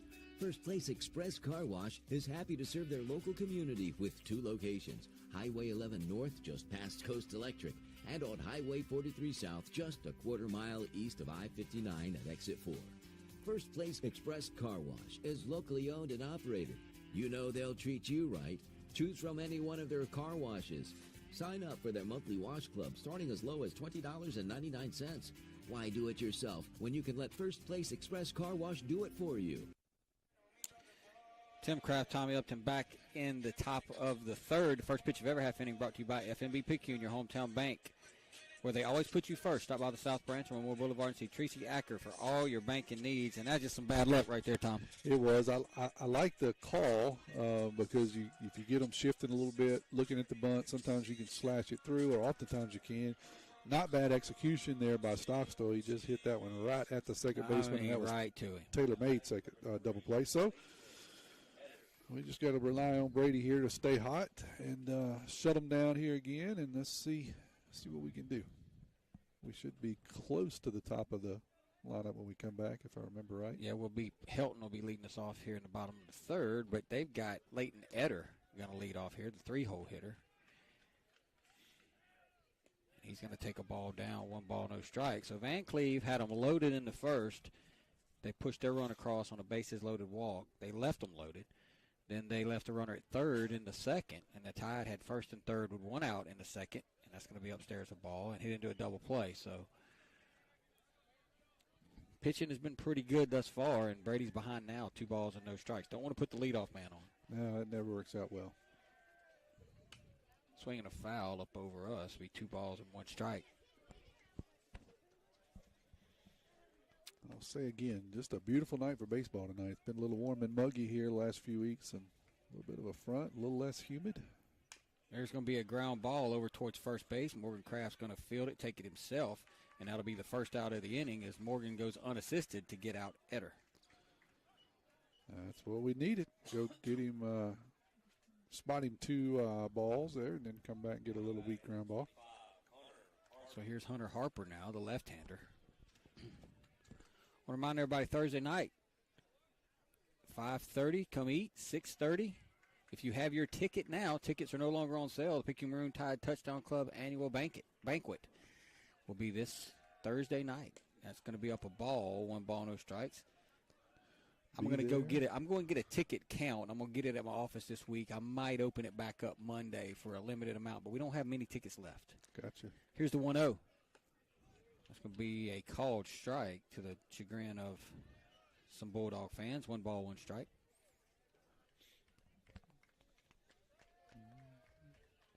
Here's Brady's 1-1 to Harper. Oh, that's a beautiful pitch. Called a ball. Ooh. Ooh. 2 balls, 1 strike. Coach Seth cannot believe that. Yeah. And I happen to agree with him. That was a beautiful breaking pitch there. Here's the 2-1. So, and that one not so pretty. Yeah, that was not so pretty. He hit him. And that'll be a 1-out base runner for Vancleave. Yeah, Brady says well. And if that's one thing that we've done this year, a little more than what I was hoping we would do, Tommy, is we've hit a few guys. You know, last night we hit 4. That's 2 tonight. Sometimes it's not a bad thing. Yeah. But sometimes it's not a good thing. That's right. That's right. I'm about to pull that up now and see. Here's West. See that stat. Swinging a foul back. No balls, 1 strike. So anyway, banquet is going to be Thursday night. Kids are getting state championship ring. Jameson Dodd's going to be our speaker. We're going to eat some Dixie Q. We're going to recognize our all-district and all-state players, and we got some All-Americans to recognize. There's another foul ball. No balls, 2 strikes. Sounds like a place to be. We got a lot going on Thursday night at Resurrection Life Ministries. If you have a ticket, be there at 5:30 to eat, because we're going to eat early. What we found is the first year I did it was the hardest part is the eating. So get that out of the way. Yep, we're going to eat at 5:30, start the program at 6:30. Here's the throw over. Brady fooled me. 24 hit by pitches for the Maroon Tide staff. That's in this 11-plus games. 11 games. Yeah. And take a guess who leads it? Oh, Mr. Watts. He does. That's going to be outside a ball, 1 ball, 2 strikes. How about who's second? I would probably say Brady. Busby, actually. Busby, okay. Actually, according to this, Brady's only hit 2 people. Oh, the 2 tonight? Yeah. Oh, okay. That's what it says. Busby has 6. Oh, yeah. And that's going to be outside a ball. And Landon threw behind the runner, almost threw it into right field. Yeah, good job there by Morgan. You're right. The ball got away from Landon just a couple of feet, and Harper thought about going to second, then put on the brakes and was headed back to first, and Landon threw it down there, and it was on the foul side of first base. Big pitch right here, 2-2. You don't want to go 3-2. Go ahead and get him right here, Brady. And that ball's going to be hit to right field. Robert Bailey's going over. Robert Bailey makes the catch. Boy, good job by Bailey. He had to leave his feet to secure it, Tommy, and he got it done. That'll be the second out of the inning. Yeah, absolutely. Bailey had to go way to his left towards the foul line. A little almost dive fall there at the end to secure it, and he'll record the second out. That was a big one. You're right. That'll bring up Aiden Tapp now. He walked with the bases loaded back in the first. He laid off 3 really good pitches. Here's the pitch. Swing and a miss. No balls, one strike. Landon throws behind that runner again. He is not afraid to throw it down. Morgan cannot get caught sleeping.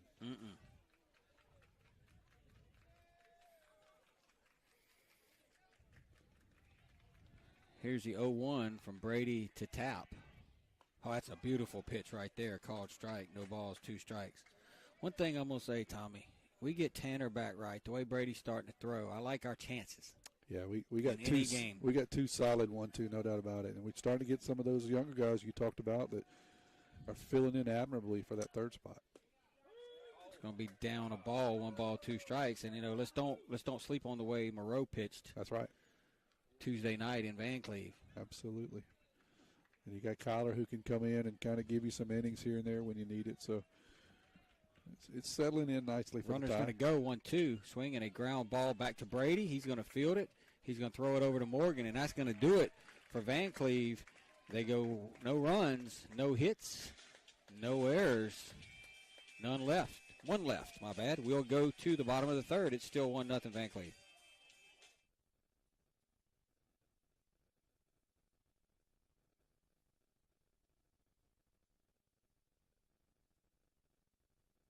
Our area is a great place to live with a quality of life that many would envy.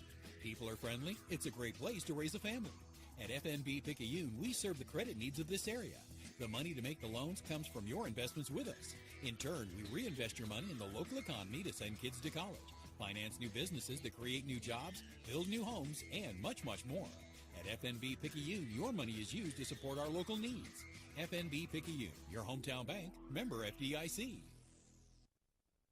Get back in the game with Dodd Therapy Center. Jamison Dodd, a former college athlete, has the specialties, understanding, and experience to get your athlete back in the game, including indoor turf, Hyvamat, blood flow restriction, trigger point dry needling, and much more. Dr. Dodd and Dodd Therapy Center also specialize in treating Parkinson's disease and other neurological disorders. Give Dodd Therapy Center a call at 769-242-2636 or visit us at 405 Memorial Boulevard in Picayune and get back in the game.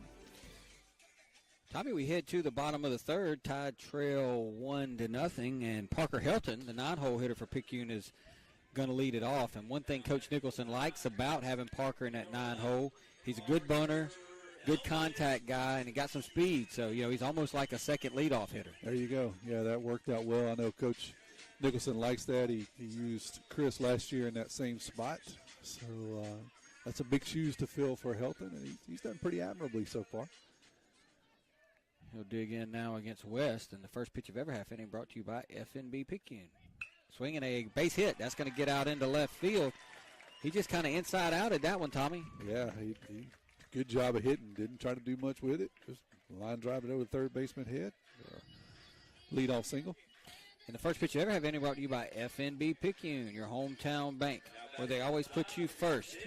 Go by and see Chantel Thady at the West Canal branch for all your banking needs. That'll bring up Kyler now. Kyler grounded out in the old 3-1 play back in the bottom of the 1st. So this is where the Tide, this is where they got to make hay, Tommy. You get the 9-hole guy on, turn the lineup over. This is where you need to put a crooked number up. Exactly. West comes set. He's going to bring it to King, and that's going to be down. That's going to be a called strike. No balls, 1 strike. Yeah, I thought he short hopped it. That shows you what I know. Yeah, it did look really low, but I think it was just not quite as low as we thought. Coach Hayden is psychoanalyzing the umpire, and he's figuring out exactly where his pressure points are. Here's the 0-1 to Kyler, swinging a foul off the right side. Now it's no balls and 2 strikes. Boy, you always hate it when you get a call that you think's not a strike the first pitch, and then all of a sudden you foul the next one off, and you're like, oh, man, it's 0-2. Yep, start looking for some of that nasty stuff.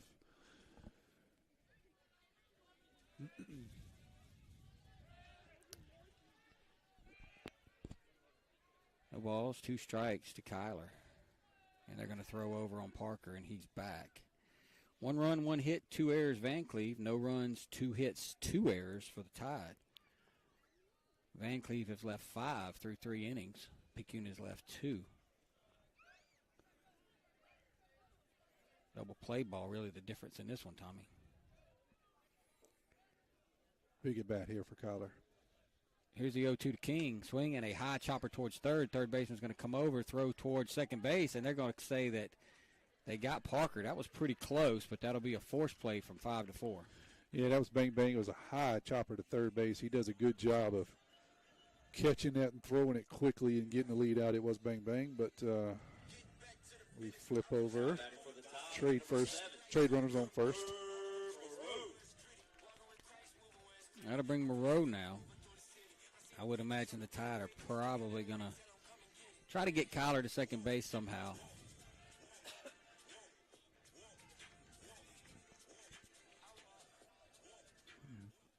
Maybe Cooper can just do what he did last night. Get Kyler to second, get Kyler all the way around. Yeah, that would be nice. Swing and a miss, and they got Kyler out. Oh, I don't know how. Wow. I thought he was out. Didn't you, Tommy? I did too. They threw behind him, kind of got Kyler leaning out there and had a snap throw down to first. And you're right, it was a great throw, and I don't know how Kyler got back in. It was just a great slide back to the outfield part of the bag, and he had to get his hand in there before the tag. That's all I can figure. Yeah, he did a good job. No balls, one strike. They're setting up way outside on Cooper right here. And they miss way outside. 1 ball, 1 strike. Yeah, they got Cooper last at bat. It kind of made him feint at one outside. So they're thinking, hey, that's a weakness. Let's see if we can exploit it. But he's got a pretty good eye, so you're going to have to get closer than that. Kyler gets his lead. West gets his sign. Here's the pitch, and that's going to be grounded back up the middle. It's going to be a pitcher over to first base, and I think that was a hit and run, and I don't think Cooper really wanted to swing at that pitch, but he had to protect Kyler, and he bounced it back to the pitcher. Kyler will get to second base. Yeah, I don't know if it was a hit and run. We don't know, but it looked like it because, yeah, it was a little bit out. Probably not a strike, and Cooper didn't have a good cut at it, just kind of tapped it back to the pitcher. Here's Morgan now. He's 0 for 1, and he hadn't really hit the ball very hard the last couple of games. This would be a good chance for him to break back out of it, Tommy. Yeah, I don't know if it's knee. You know, that knee is aggravating when you're trying to hit, especially his right knee. You can't really turn into the ball, so see what he can do here. He's going to take a breaking ball for a strike. Can't do much with that pitch. No balls, 1 strike. Let's see if you can get a fastball here, man. You just hate to. Anything in the outfield that finds some grass should score Kyler, you would think. Yeah, they're playing deep enough. You're right. Anywhere in the outfield, he should be able to score. Here's the 0-1 from West to Kraft. Swinging a line drive. That's going to be a base hit into center field. Here comes Kyler. He's going to come home. The play's going to be at the plate, and Kyler will be safe. So that'll be an RBI single off the bat of Kraft. Didn't do too much with it, Tommy. He just hit it back up the middle, and that good speed of Kyler was able to beat the throw to the plate. Yeah, it was a good piece of hitting there by Kraft. I'm unsure why the Vancleave first baseman cut that baseball. If he would have let it come through, I think it would have been a bang-bang play at the plate. Been close, but he cut it, and I think that was just the step that Kyler needed to secure that run. But we'll take it. We will absolutely take it. So that ties the game at 1. It'll be RBI number 10 on the season for Kraft. And Kyler leads the team in runs scored. No surprise there. And here's B-Rob now. Chance to help himself here, Tommy. No reason to stop now. And Brady's going to ask for time. West took a long time just to get the sign right there. Yeah, I don't know if they couldn't get on the same page. You're right. He was looking intently there for a while, and Brady said, that's enough. Let's back up and start over. So here's West pitch to Brady, and that's going to be down a ball. 1 ball, no strikes. I don't want to jinx this, but West looks like a guy that the Tide can put the ball in play with pretty consistently, Tommy. We just got to find some holes. Yeah, he throws, low 80s, 81 to 83 is where he's been on the gun. Not a great breaking pitch. So, yeah, I think we can do something with him here. Brady's going to hit a high chopper, and that's going to be trouble. Second baseman's going to field it, fire it, and they're going to say they got Brady, and that was close. It was bang, bang. I mean, we had 2 bang plays. Coach Walt Fagan don't believe it. Coach Nicholson don't believe it. But it doesn't matter what they believe, Tommy. The Tide are out. Good hustle by Brady. Tide to pick up a run. They do it on one hit, I believe. I think Kyler walked. Do it on one hit. Two hits. Parker Hilton got a base hit. Do it one on 2 hits. We're tied at 1. We're headed to the 4th. Just Maroon Tide baseball.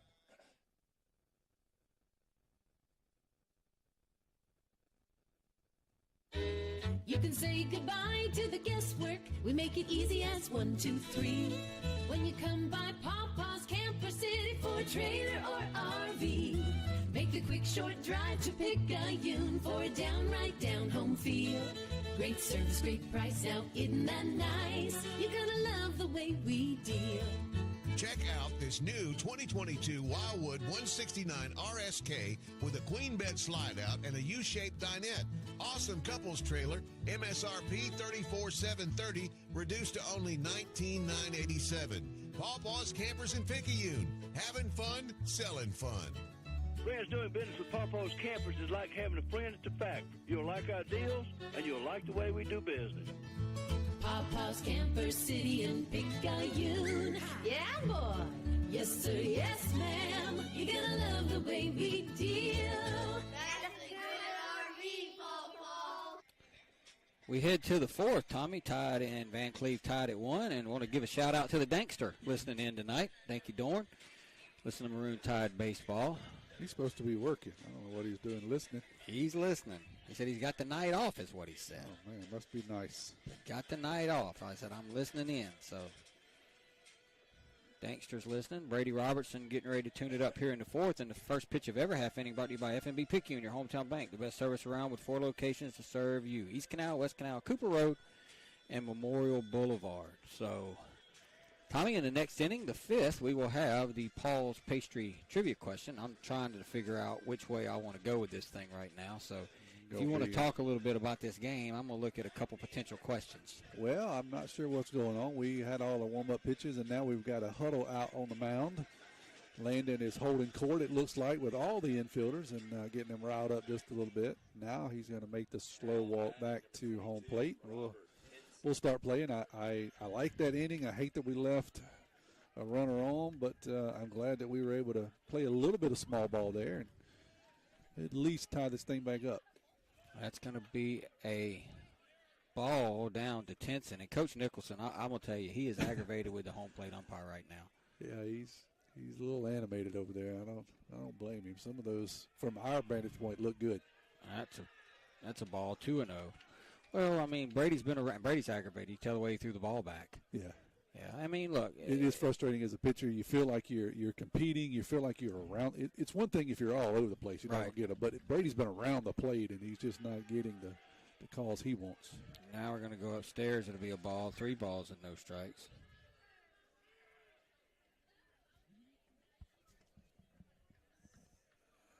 So Brady behind Tenson, 3-0. That's going to be a called strike. 3 balls, 1 strike. And truthfully, Tommy, that wasn't as good a pitch as the one he called a ball. Yeah, he got the benefit of the 3-0. You know, 3-0 strike zone's pretty big. He got the benefit of the 3-0 strike zone. Here's the 3-1. And that's going to be a called strike, 3-2. That was a much better pitch there. See, if I'm an umpire and Brady's around the pit plate on this one, he don't swing, I'm calling it again because you got to show you're going to. Yeah, there's going to be a ground ball out towards second. Brunson Stockstill's going to field it. It's going to take a while, but he'll throw him out at first base. So, Brady, great job right there, Tommy. Put a little check mark by that at bat because he fell down 3-0, and he was able to come back and get the leadoff guy. That's right. Went down 3-0 and then got the benefit of the 3-0 strike and then made 2 good pitches and pitched to contact there at 3-2. Got a weak ground ball to Brunson, and he does his job. That'll make it to Brady Dowdy now. A couple of Bradys facing each other. One out here in the 4th. Here's the pitch. That's going to be inside a ball. And it just seems like these are the kind of games, Tommy, that Picayune's going to play this year. I mean, they're going to be tight, low scoring, late inning, heroic games. That's a called strike, 1 ball, 1 strike. I think you're right. I don't think we have the lineup that's going to hit 6 or 8 home runs every game, and we don't have pitching that's going to pitch, no hitters, but we got people that are going to be competitive.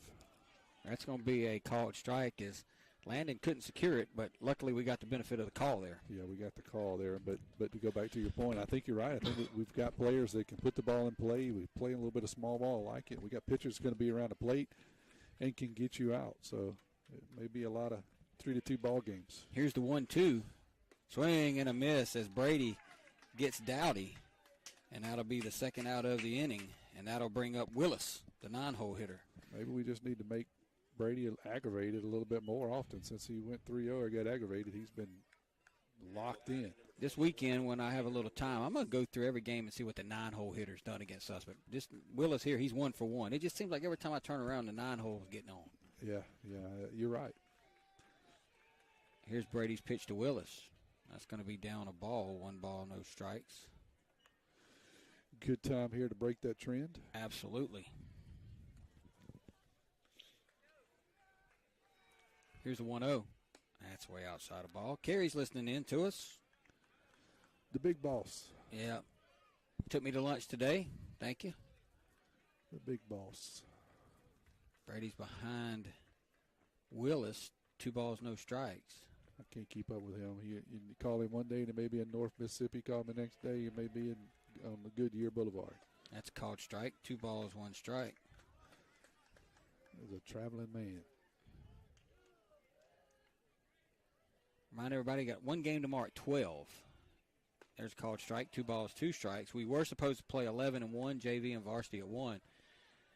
But I think due to the fact that Picayune has played so many games this week and we've had to have some guys pitch varsity that we would probably use in the junior varsity, and we just decided to play 1 game. I'm speculating. But it's 1 varsity game tomorrow. And there's a swing and a miss. And Brady goes 1, 2, 3 here in the 4th inning. And we'll head to the bottom of the 4th. We're tied at 1. You're listening to Maroon Tide Baseball.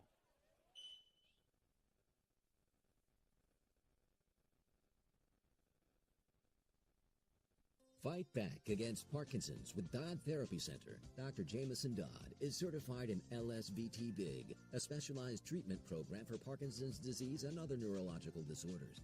Improvements from LSVT Big include faster walking with bigger steps, improved balance, and reduced risk for falling. If you or a loved one suffers from Parkinson's or other neurological disorders, it is time to fight back with Dodd Therapy Center. Give Dodd Therapy Center a call today at 769-242-2636 or visit Dodd Therapy Center at 405 Memorial Boulevard in Picayune.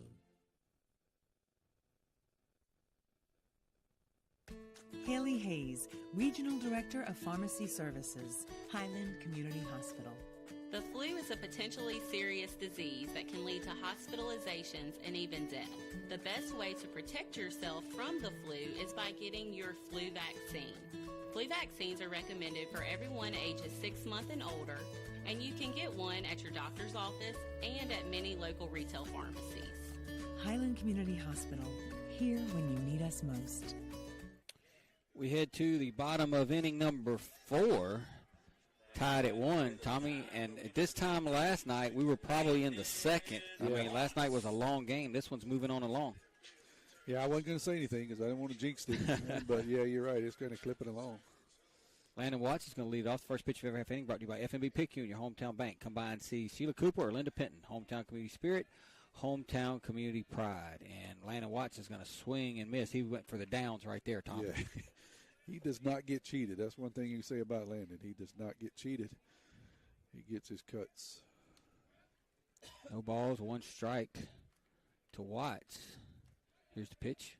Swinging a chopper towards the left side. Third baseman makes a really good pick and throws him out. Boy, that's a good play right there by Henley, because if he don't make that play, I don't think the shortstop has a chance. That's right. That's a weak ground ball at the shortstop. Shortstop playing really deep. Third baseman has to go down the line to his left and make that play. You're right. I don't think the shortstop can get there and throw him out, but the third baseman does. Makes a good throw.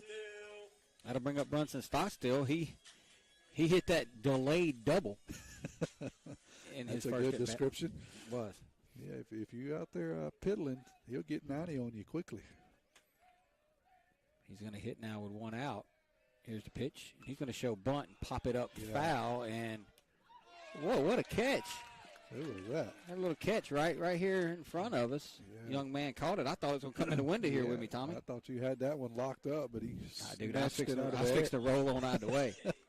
Snatched it out of the air. No balls, 1 strike. Get that man a Coca-Cola. Got a text from Sean Glasscock, said Roll Tide. Listening in. You remember back in the day?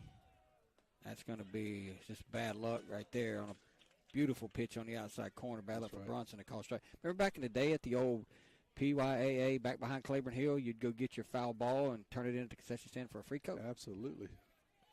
There was some wars over those foul balls. There was. Brunson's going to foul. Speaking of foul balls, he's going to foul that one off. Yeah, that's back when they were fountain drinks. That's right. You just go in there and give them the foul ball, and they fill your cup up with Coke. So wonder we wasn't all diabetic. No doubt about it. I miss the old Claiborne Hill ball field. I didn't get to play there but a couple of years, but yeah, it was something. And the Hancock Bank. That's going to be a ball down, 1 ball and 2 strikes. And I can remember back when I was really little, they had the old Rocket League, as they called it, and they would play right there on West Canal now, where Coast Electric and all. Right. I mean, Mississippi Power and all this. Yeah. The Hancock Bank place. Yep. I'll tell you a story about that in a second. Swing and a miss by Brunson on a breaking ball, and that'll be the second out of the inning. That was a nasty breaking pitch. We talk about West didn't have a whole lot. That one was nasty there. Yeah, my 9-year-old year, I played there. You need to announce Busby, or you already did? Tanner Busby's going to. I was listening. Tanner Busby's going to step in now. He is 0 for 1. I didn't want to cut you off. So we played there the opening day. We were supposed to play at Friendship Park, and it rained, and they moved us over to what was the Hancock Bank field. It'll be a ball to Busby. And that was back when the item used to cover all the PYA sports. And I still have this. I saw it a couple of years ago. I threw a no-hitter my first game I ever pitched, Timmy. No-hitter as a 9-year-old and got beat 16-2. So did it say Upton throw it, foul ball off the bat of Busby? Did it say foul ball? I mean, did it say no-hitter by Upton, but they lose by 14? The headline says Upton throws no-hitter, loses 16-2. That tells you what kind of defense we played that day. Oh, we Lord. did not have a good defensive team. I believe Jerry Grubbs was my coach. Wow. There's going to be a chopper up over second base. Second baseman's going to field it, going to throw it, and that's going to get away. And Busby thought about going to second, but his wheels came out from under him. Yeah, he was trying to make the turn, and they fell off. They exactly fell off. So you got to give that an error there, right? What are you going to call it? You're the official score. I'd say a throwing error, right? Yeah, it's tough, but yeah. I said Jerry Grubbs. It's not Jerry Grubbs. Jerry Bounds was my coach that year. Sorry, I want to correct that before one of them comes after me. You may not know this, but when I was 11, I played at Friendship Park, which is in the field now, which is out by where the 4-year-old field and all is. Because the high school field used to be in the back. The 11 and 12 field was in the front right there by the road that goes by. It's going to be a called strike to Justin Stockstill. And we had a great team when I was 11. I wasn't very good on that team, but I played. And I started, but I was one of the younger guys. But we were coached by one Mr. T.J. Gerald. Yes, I remember that name. That was probably one of the last years he coached, Glenn Dorr and that group. Yeah, that's right. That's exactly right. Glenn Dorr was on my team. Randy Ashley was on my team that year. Yeah, I remember there was a samples on it, if I remember right. Jeff was on the team. You don't remember. I was 7 at the time. And I caught Papa, that was my grandpa. He put me in catcher's gear and made me go out and catch. Swing and a miss. Tanner's going to take off on the ball in the dirt, and he's going to get there. And the throw's going to go off of Tanner. So now Tanner, he's feeling his oats. He's going to slide into third base. So that'll be a wild pitch to get Tanner to second. Then it'll be a throwing error on the catcher to get him to third, Tommy. Yeah, that was a good heads-up job there by Tanner. Steals the base. The ball hits him on the leg, kicks out into left field, and he never checks up, jumps up, and gets to third. So now we get a little something cooking here with 2 outs. It is 1-2, though. Yeah, runner on third. So just to finish, Papa would make me catch batting practice for you guys, and it was Glenn Dorr and Samples and those guys from a 7-year-old to a 12-year-old. And I hated it, but he did it to make me a better ball player, and it did. It made me not be afraid of anybody. We used to practice right in front of Glenn Dorr's grandma's house right there in Nicholson. That's exactly right. I remember that vividly. 1 ball, 2 strikes to Justin Stockstill. Busby's at third, and that's going to stay upstairs a ball, 2-2. So another one of these moments where the young sophomore, he's got an opportunity to drive another run. Hit the ball good last time. Tommy just hit it right at the second baseman. Tried the old button slash there, and boy, I'd love to see him sneak one through the infield here somewhere. Here's the 2-2 to Justin. Swinging a ground ball towards short. Going to be a tough play. Shortstop's going to field it, going to throw it, and got him. Boy, Justin hit it to the left side, but Parker's pretty good over there, and that'll do it for Picayune as they pick up no runs. We will head to the 5th inning. We're tied at 1. Just a Maroon Tide baseball. Craving a breakfast toaster or French toast sticks? Make it a meal and step up your breakfast with tots and a cold beverage. Sonic Drive-In has the perfect portable breakfast, and it's the perfect way to start your day. And at Sonic Drive-In in Picayune, you can stop by anytime because breakfast is served all day. Sonic Drive-In of Picayune on Highway 11 just north of Highway 43 North. Start your day Sonic style with happy eating at its best. That's what you get at Sonic Drive-In of Picayune. Destination delicious. When your roommate borrows your car every day, it might be a blind spot. And if something bad happens to your expensive collection of anything, it could be a blind spot. Even having people over to jump around on your trampoline. Yep, it also might be a blind spot. Blind spots are all the surprising things that might need more coverage that you weren't aware of. Good thing Allstate agents can help you find those blind spots while watching out for your wallet. Agent Jason Piggott has offices in Poplarville and Picayune. The river is rising. Make sure you have the right coverage. Give the Piggott Agency a call today, 601-798-7005. Subject to terms, conditions, and availability. We head to the top of the 5th. Picayune and Vancleave tied at 1. This will be the Paul's Pastry Trivia inning. Tommy, I want to piggyback on what you're talking about. So that was my 11-year-old season. Your grandpa didn't coach us the next year. Next year, some of the 11-year-olds that were on that team, though, that moved up as 12-year-olds that next year was me. Lance Mancuso was on that team. Okay. Will Brown was on that team.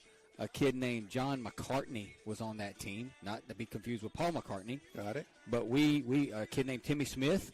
We moved on up the next year because you stayed with the same group, and our coach was none other than Mr. Kerry Metzler.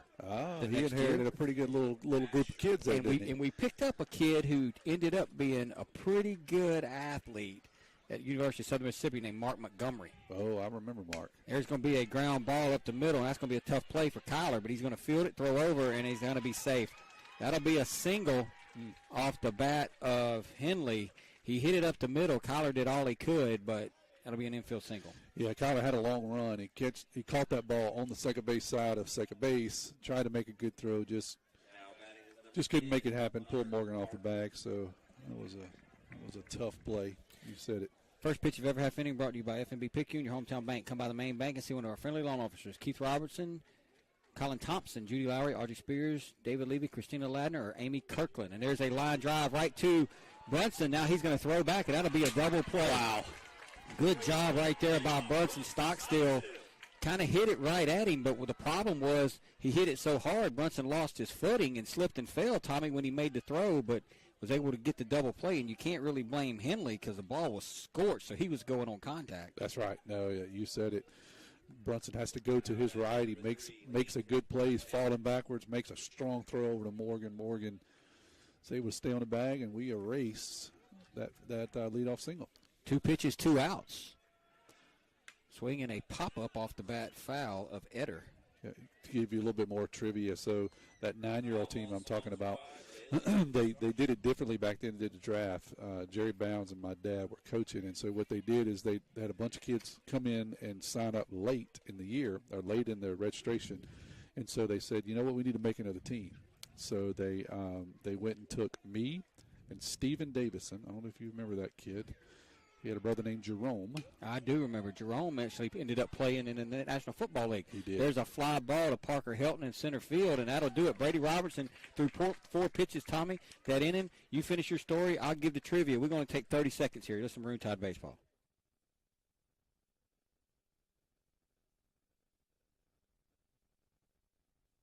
We got your bag, hey. Back pains and injuries, Dr. Moore understands. No more pain, no more hurting. She just uses her hands. She got the #1 clinic that I recommend. She has a lovely crew too, and they'll fix you right up. So call Dr. Moore when that pain gets rough. Cause we got your back, ayy, we got your back. We got your back, ayy, we got your back. We got your back, ayy, we got your back. More Chiropractic Clinic, located at 6682 Highway 11 North, Suite 103, Cherry, Mississippi, 39426. We got your back. Paul's Pastry Trivia time, 601-273-0649, 601-273-0649, 601-273-0649. Give me your name. You got to have your name and the answer. I'm going easy tonight, Tommy. Okay. This major leaguer played 20 seasons and only struck out 3 times in a game once. Who is it? 20 seasons, only struck out 3 times in a game one time in 20 seasons. I think I know that one. 601-273-0649. I'm going to take the first correct answer that shows up on my timeline. All right, Tommy, go ahead. Finish your story. Yeah, so Stephen Davison, his older brother Jerome, you're right. He was kind of a legend here at Picayune, played football, and then went on and made it into the NFL. And Stevie was a great athlete in and of itself. He was probably one of the best athletes at a young age to come through Picayune. Well, what they did is they went and took me and Stephen, and they said, okay, we'll take these 2 guys off of the team to anchor this new team, and then they went and asked every coach, you need to give up 1 player to put on this new team. So who do you think that all the coaches gave up? It wasn't their best player, right? So it was pretty much me and Stephen, and I'm not saying it in a bragging way. I'm just saying that's what ended up happening. It was me and Stephen, and then it was some guys who were struggling, and so we struggled that year, and that was the game that I pitched a no-hitter. I pitched one game, and then Stephen caught, and then we would flip. He would pitch the next game, so it was me and him. But as a 9-year-old, we practiced right in front where my house is right there. That's where we practiced. Stephen Davison would ride his moped from over off of Beach Street as a 9-year-old and come to practice every day. Well, everybody know Jeremy Robertson's listening with Lawrence Taylor. Oh, look man, at that picture. Look at that. Jeremy Robertson and Lawrence Taylor's listening in. There's a called strike to Parker Helton. The first pitch of ever half inning brought to you by FNB Picayune, your hometown bank, hometown community spirit, hometown community pride. So I wonder if LT knows he's taking a picture with royalty there. Yeah, Picayune absolutely. Royalty. And that's going to be a ball to Parker Helton. 1 ball, 1 strike.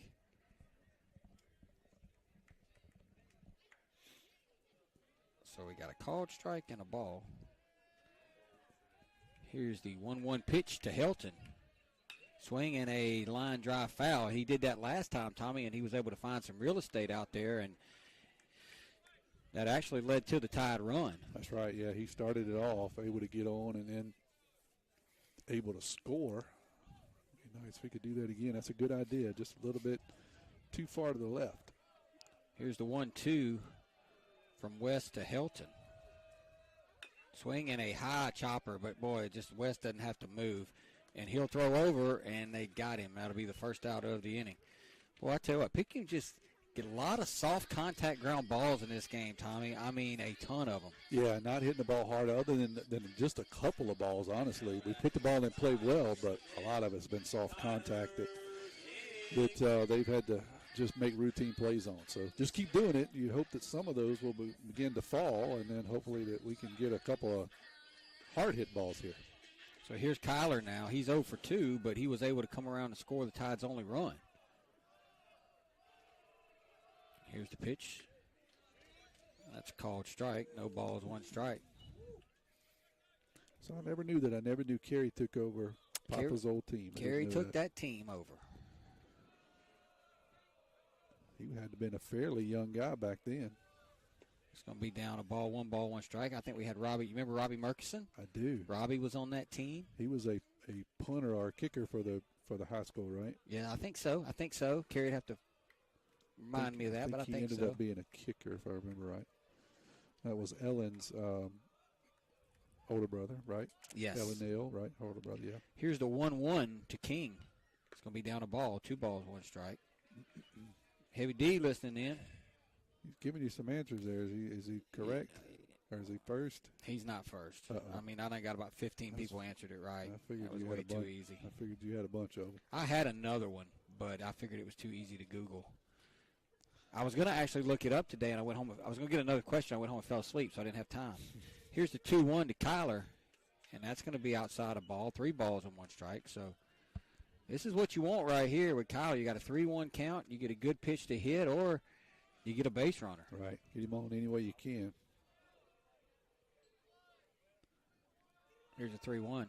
That's going to be down a ball, and Kyler will draw a walk. That's only the 60th pitch for West with 1 out here in the 5th. Brady has thrown 74, so comparable depending on how quickly West can navigate the rest of this inning. Yeah, both of them have been efficient, really, all night long.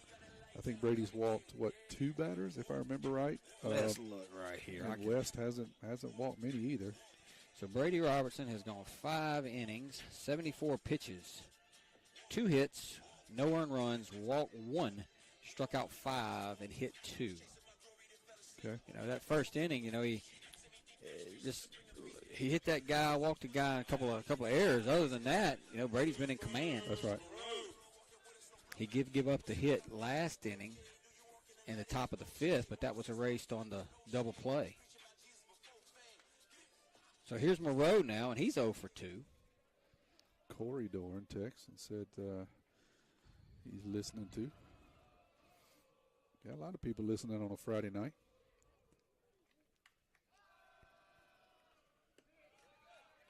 It's going to be outside a ball, 1 ball, no strikes. Well, I tell you, Cooper no doubted that one last night. I'd like to see him no doubt another one. Yeah, it would be big here to scratch another couple on the board. Setting up outside. Here's the pitch.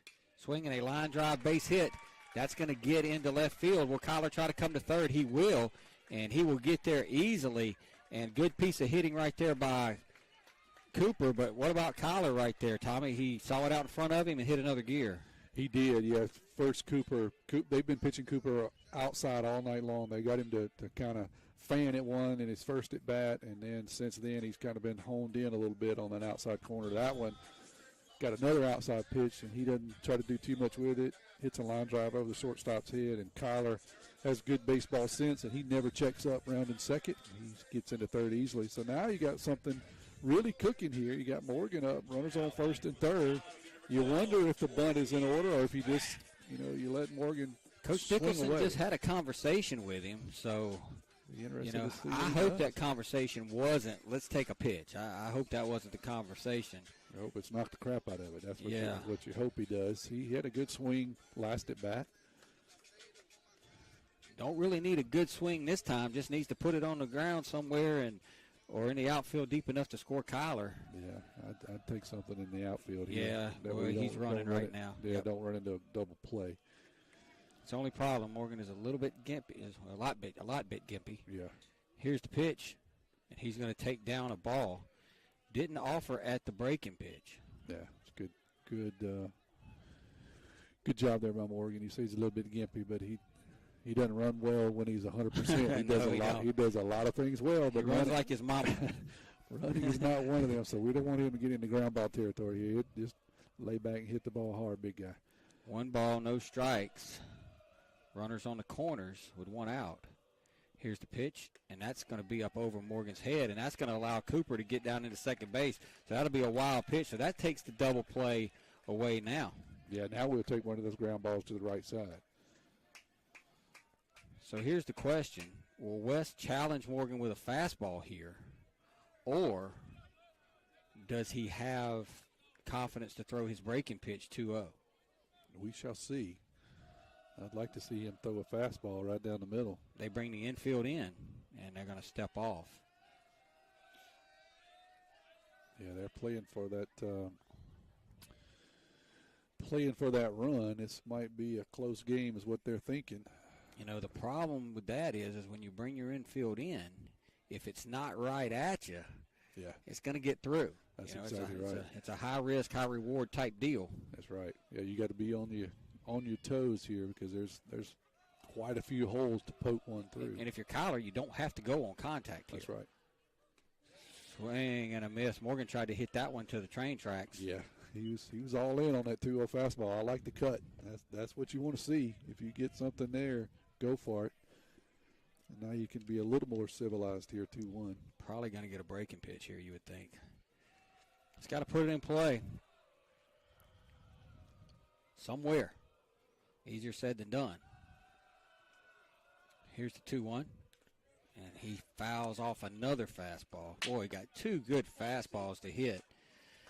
Yeah, he had a much more reserved swing at that one, and he was right on it, just fouled it straight back. So now he's got a little bit of a pickle here to deal with here. Everything's in order at 2-2, so got to protect on that breaking pitch and just try to get it on the ground somewhere. And if you happen to mess up and give him a fastball, then he can hit it. I don't think he's going to get the fastball here. I don't know, though. He swung and missed at two of them. Yeah, So yeah, let's see what he does. Here's the 2-2. Swing and a foul. He was able to get a piece of it and foul it off the right side. Good job there. That was the breaking pitch. It started middle of the plate and broke out. Morgan's able to get enough of it to live to fight another day. Brady waits on deck. Big spot in the game. We're tied at 1. Runners on second and third. 2-2 count from West to Kraft. The outfield's not giving him much respect either. He could get something over their head. That's going to be down a ball, 3 balls and 2 strikes. So now if you're West, do you challenge him with a fastball again? I mean, you've got 2 by him, Tommy, or do you try to see if he'll chase? If it were me holding the ball, I would throw him a breaking pitch and try to get him to chase it. But that's just me, what I would do. And if you miss, you miss. You get the force play back in order. Here's the 3-2 from West to Kraft. And he's going to take a ball upstairs, and he'll draw a walk. And the Vancleave fans are not happy, and I'm not real sure that they don't have a good case. It looked pretty good. The coach is going to come all the way out and ask for where that was. Because, for our vantage point, we can see left and right pretty good, straight behind the plate. We can't see up and down, but, man, it looked pretty good. But you know what? We don't get a whole lot of calls, it feels like, so I'll take one. So let me tell you what happened right there. I'll take one. Morgan was sitting dead red fastball, and when that ball broke across the plate, he just took off to first base to try to sell it. So he did his job. So you need to talk to the Robertson brothers or Mark Heron or somebody. He needs a job selling cars because he did a pretty good job selling that one. Ben Bird's going to run for him now. And that'll bring up Brady Robertson. And I got to say, that was a quality pitch by Mr. West. Yeah, it was. It definitely was. It was borderline either way. It's one of those that could have went either way. We're happy it went. But, we had a couple with the bases loaded in the first inning that didn't go our way. That's and maybe that lobbying Coach Nicholson was doing finally paid off. That's right. Yeah, I'm not complaining. So here's Brady now with the bases loaded. Kings at third, Moreau's at second, Bird's at first. Here's the pitch to Brady. Swing and a miss. No balls and 1 strike. It's a good breaking pitch there. Just kind of bottom fell out of it. Brady swung over the top. They're playing for 2 up the middle. Boy, if Brady could just do that little patented Brady, Tommy, and just serve it into the 6 hole right there. Oh, it'd be nice, wouldn't it? Got a big hole over there. Here's the 0-1. Swing and fouled it straight back. So now Brady's down in the count, 2 strikes. And you just feel like, Tommy, this is a huge point in this baseball game right here. Yeah, no doubt about it. You got the core of your order here. The guys that's been producing, bases loaded here, 1 out. Man, you just need something here. Brady can do something with it. Morgan was able to scratch out a walk and just got to fight and scratch here. They're going to set up way outside. And, boy, he missed inside. And Brady, I think Brady would like to have that one back, Tommy. Yeah, they were trying to pitch him way away there, 0-2, and you're right. Pitcher missed that when he got way too much at the plate. Brady was right on it, fouled it straight back. And that was way too good of an 0-2 pitch. Maybe setting up something nasty here. Runners take their leads. Need a pass ball. Wild pitch. Swing and a miss. Brady swings at one up in the zone. And that's a huge strikeout. That'll be the second out of the inning. So now it's up to Watts, And Watts is due, Tommy. He is absolutely due. He is. He went big fly a couple weeks ago in George County, and then kind of settled into those big fly swings for a little while. He's gotten out of that, I think, now, and he's starting to have some good swings again. So you're right, he's due. West going to bring it to Watts. Swing and a miss. That was a big fly swing. But it was a pretty good pitch, too, to take a good hack at. Well, the Tide have had Kyler at third with 3 consecutive batters. We just not able to put the ball in play to this point. Got to put it in play here, Landon. Just make them make a play on you. That's going to be outside a ball. 1 ball, 1 strike. West's kind of living with that breaking pitches in it. I don't know that he's thrown it that much, but he's had good success with it. He's not afraid to go to it anywhere in the count here. Brunson Stockstill waits on deck. This has been a long inning for Brady, too, to be sitting out. It has. That's going to be a called strike. Wow, that's that pitch to Landon. There's just no way he can hit it. There's no way Landon can hit that pitch. Yeah, much like Busby, he is a dead pull hitter, so he gives up the outside part of the plate. He does stand right on top of the plate. He's on the white line of the batter's box. We've got to get something inside here, Tom. Yeah, you're right. He's got to get something middle in, and that's really where he needs to be. That's going to be outside a ball. 2 balls and 2 strikes. Vancleave fans holler, got him every single pitch. Yeah, they're definitely trying to sway the umpire, but that one was about 14 inches out, so it's not really a difficult call. Landon is way up on the line. Yeah, I mean, crowding. he is. Daring him to throw something inside. Here's the 2-2 to Watts. Come on, Landon. Swinging a foul. Good job. Good job by Landon to stay in there. Yeah, that's what you have to do if you're a dead pull hitter. You have to get up on the box, and you may take some in the elbow or in the shoulder, but you've got to challenge him right now. Yeah, you've got to challenge him and say, hey, inside part of the plate is mine. And that's kind of what he's doing here. We'll see if West will challenge him in. He's not thrown one in. He's stayed away. And so that just causes Landon to lean and lean and lean. If you're a pitcher, it's at some point you got to sneak one inside. So here's the 2-2 from West to Watts. The base is loaded. Here's the pitch. Swinging a foul. So Watts is hanging in there. Yeah, he's fighting. They're getting this, still trying to throw him away, and Watts is able to get enough of that outside pitch just to spoil it. This will be pitch number 80 by West. So Tide have done a good job this inning, running up the pitch count. Problem is, haven't done it the scoreboard yet. Yeah.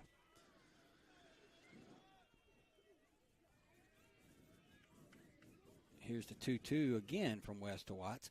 Swinging a little fly ball out to right field. That could be trouble, but it's going to go foul. Boy, Watts had the right idea, Tom. Yeah, he did. He's got too much air under it. Yeah, they stay out there again outside, and Watts is able to get enough of that one to send it out to right field, but it just kind of kept flaring out and ended up being way foul. So he'll walk back to the plate, and we'll do it again.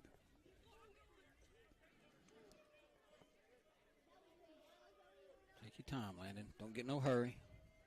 We still way ahead of last night's pace. 2 balls, 2 strikes, 2 outs. Tied out. The bases loaded. We're tied at 1. West is going to bring another pitch to Watts. Here it is. Swing and a fly ball to right field. The right fielder's going back, and he's got a bead on it, and he'll make the catch. And Picayune squanders a big opportunity right there, Tommy, with the bases loaded and 1 out, but they're unable to get the run home, and we'll go to the 6th. Still tied at 1.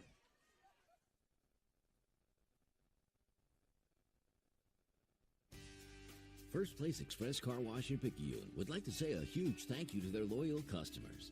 First Place Express Car Wash is happy to serve their local community with 2 locations, Highway 11 North just past Coast Electric, and on Highway 43 South just a quarter-mile east of I-59 at Exit 4. First Place Express Car Wash is locally owned and operated. You know they'll treat you right. Choose from any one of their car washes. Sign up for their monthly wash club starting as low as $20.99. Why do it yourself when you can let First Place Express Car Wash do it for you?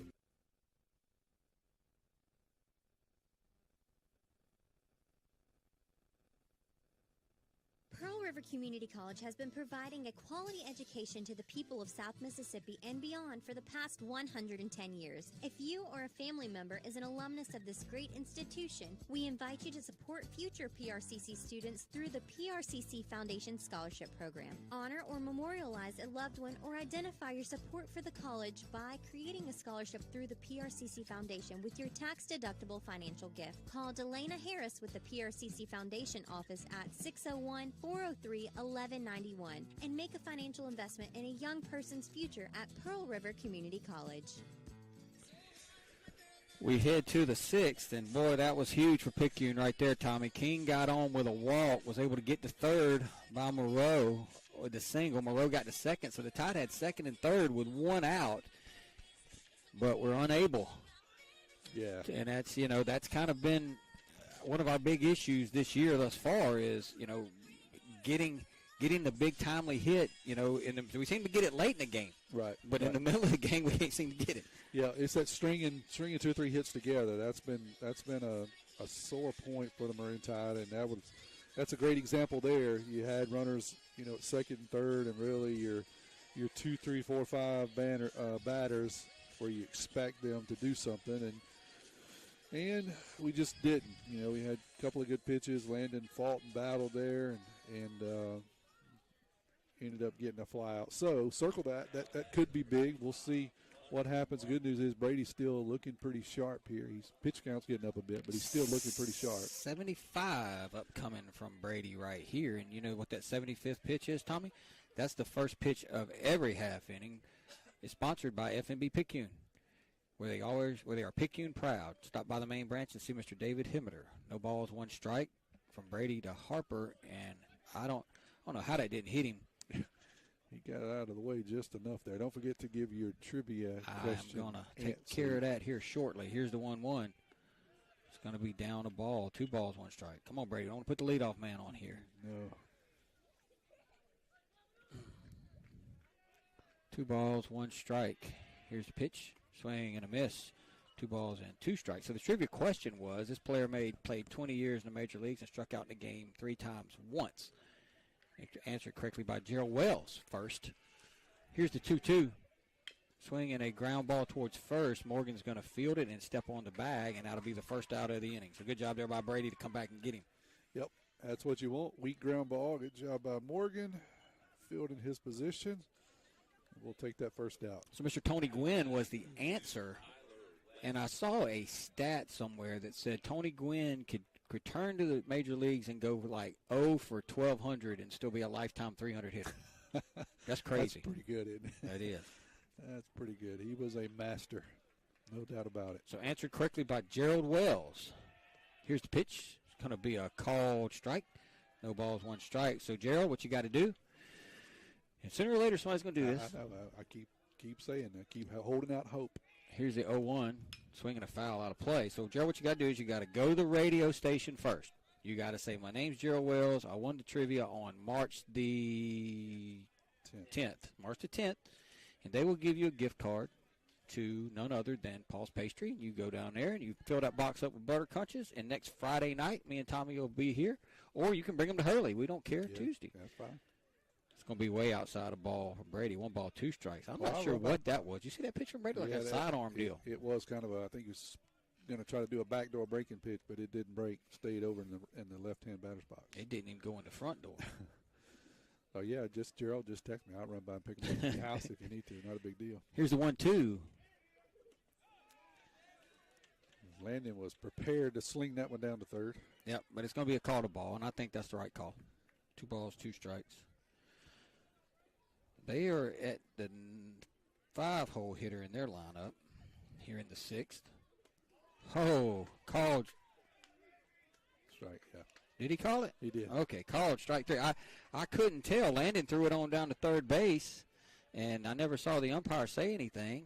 He's not real animated, so sometimes it's difficult. He doesn't crank the lawnmower like some guys do. You just kind of pay attention to him. Yeah. I wasn't sure what was going on there. They got some work going on down there in their bullpen. They got guys throwing. They got a couple of guys throwing right here. They got a catcher down there throwing with somebody in the bullpen. Tap's going to foul one off the right side. Yeah, they're no ready. balls, 1 strike. you know what we need to do? We need to get out here. We need to score a couple runs. We need to put Kyler on the mound and close this thing out. Be done with it. Yep. We got to get we got to get this out first. And we're one pitch away. I know one thing. I'm going to have to talk to Landon about that mitt. That ball keeps popping out of that. You said that for 2 weeks that you were going to make him sleep on that thing. I'm going to talk to him. I want to talk to him tonight. 2 weeks later that he hadn't oiled it and slept on it. I don't understand. Like, the ball just pops out of it constantly. Coach Seth said it's easy. You got to squeeze it. That's all he's doing. Not squeeze it. Oh, and he's got to hit him. Man. Hit him on an 0-2 pitch, Tommy. I think that's the same 1-2 we hit this kid. Ain't that the leadoff kid? Nope, that is the 6-hole hitter. Okay. This will be the 7-hole, Tenson. So another hit batter. Man, and you know they're going to try to. They're going to run. Yeah, I mean they're going to run because they've been running on Brady whenever they get their smaller guys on, their speedier guys. Yeah, they've got him figured out. They're getting huge jumps on him.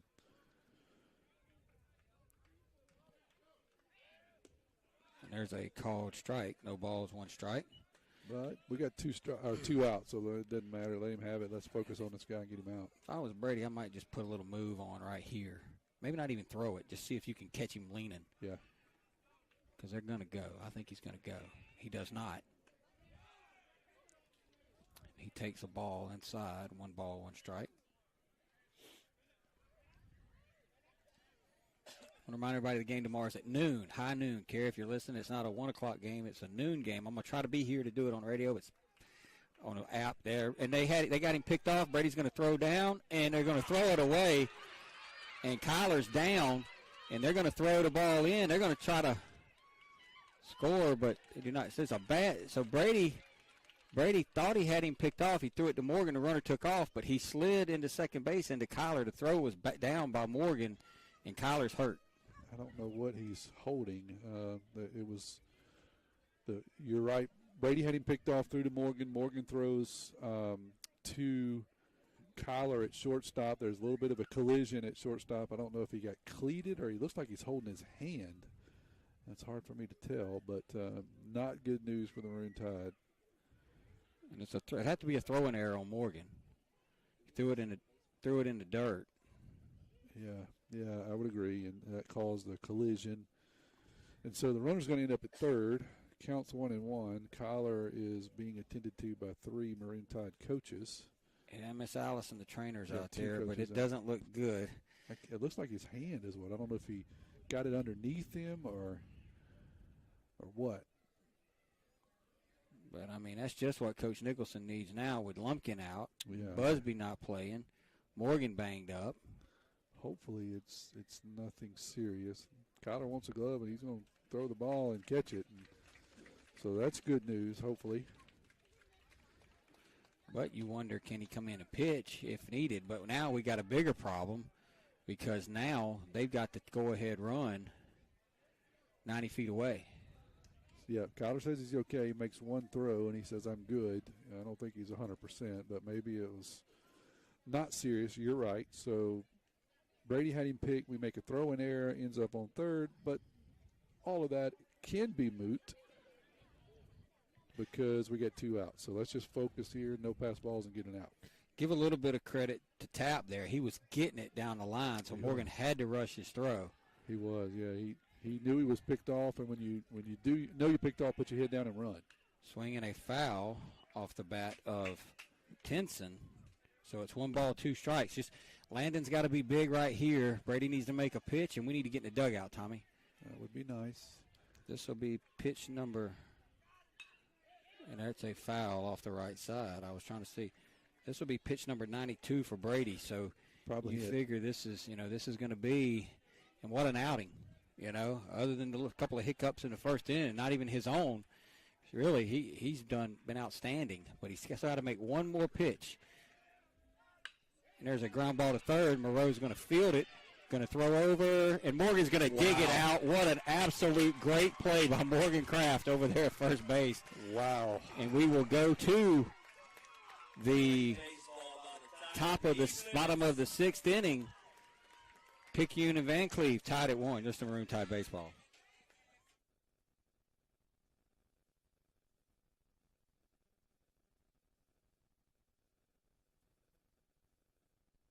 Get back in the game with Dodd Therapy Center. Jamison Dodd, a former college athlete, has the specialties, understanding, and experience to get your athlete back in the game, including indoor turf, Hyvamat, blood flow restriction, trigger point dry needling, and much more. Dr. Dodd and Dodd Therapy Center also specialize in treating Parkinson's disease and other neurological disorders. Give Dodd Therapy Center a call at 769-242-2636 or visit us at 405 Memorial Boulevard in Picayune and get back in the game. Hey neighbors, we're not that far from where you are. Make that short drive to Paw Paw's Campers in Picayune and see our Wildwood, Catalina, Sportsman, and Singer trailer lines and our Rockwood and Heritage Glen fifth wheel lines. From Houma to Hammond, Biloxi to Jackson, and Mobile and Pensacola, we're not that far from where you are. Come and see us. You're gonna love the way we deal. Paw Paw's Camper City in Picayune. You're gonna love the way we deal.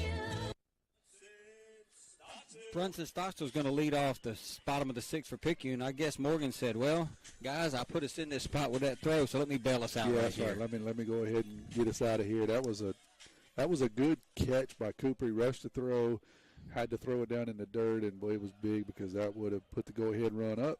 Great job by Kraft. There is a called strike to Brunson Stockstill, who's leading off here in the bottom of the sixth, and the first pitch of every half inning brought to you by FNB Picayune, your hometown bank, the place for all your banking needs. Susan Wilson and her staff are ready to service you at their North Picayune branch on Cooper Road. Here's the 0-1 to Brunson, swinging a ground ball towards short, and that's not a good place to live because that dude's made about 1 million plays tonight, and they're going to throw him out. Boy, I tell you what, if Brunson would have just hit the dirt, but, you know, you don't know that as a base runner. The throw was high. Good play by the first baseman to tag Brunson on top of the head, and that's just some bad luck. Yeah, you're right. Brunson hit the ball not very well to the shortstop. You were giving him a lot of credit, and he makes a poor throw, pulls the first baseman off, but give credit to the first baseman. He's able to tag Brunson.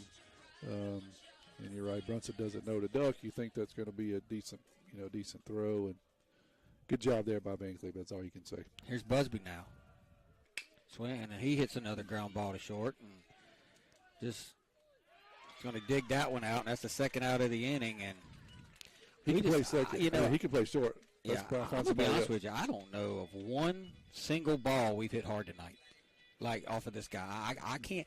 I'm trying to think, and I can't think of one ball that we've absolutely struck well, except for maybe the ball off the bat of Parker Hilton. Yeah, there's been a couple that's hit harder, but no, I don't know that we've barreled up many balls at all tonight. And you would think this is our guy. He's not throwing really hard. He has a decent breaking ball, but he's, give him credit. He's kept us really off balance. We've hit a few balls, but not when we needed to. So here's Justin Stockstill. He hit into some bad luck his first at bat, hit into that double play, and then he grounded out his last time. That's going to be a ball down. Coach Nicholson had a conversation with Justin. I think it was more like, hey, take a pitch or two. This guy's throwing 2 pitches, and we got 2 outs. That's right. Yeah. We need a base runner, and Helton's on deck, and Helton's had some pretty good cuts at him. Here's the 1-0. Called strike. 1 ball, 1 strike. So the question becomes, is Brady going to go back out there for the 7th? I would have said no before the collar injury. Yeah. That's going to be down a ball, 2 balls and 1 strike. Yeah, it's a week that we're already low on pitching, and I agree that Kyler was probably slated to go in. I don't know how much he's hurt. He didn't look to be 100% to me. We didn't get a good look at him, honestly, after that. So just don't know, but at some point we would probably go to him. Justin Stockstill is going to chop one to the shortstop, and we've already established that we don't need to hit it to him, but we hit 3 to him, and we made 3 outs. So we will head to the 7th inning, and we are still tied at 1. You're listening to Maroon Tide Baseball.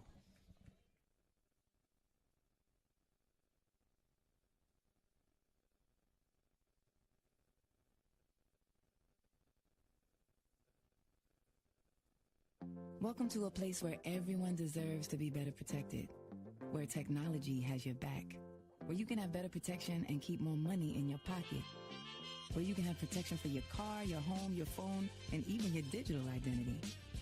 you're in good hands with Allstate. Jason Pygott has offices in Poplarville and Picayune. Make sure you have the right coverage. Give the Pygott Agency a call today. 601-798-7005. Allstate and affiliates offer products and services subject to availability, terms, and conditions.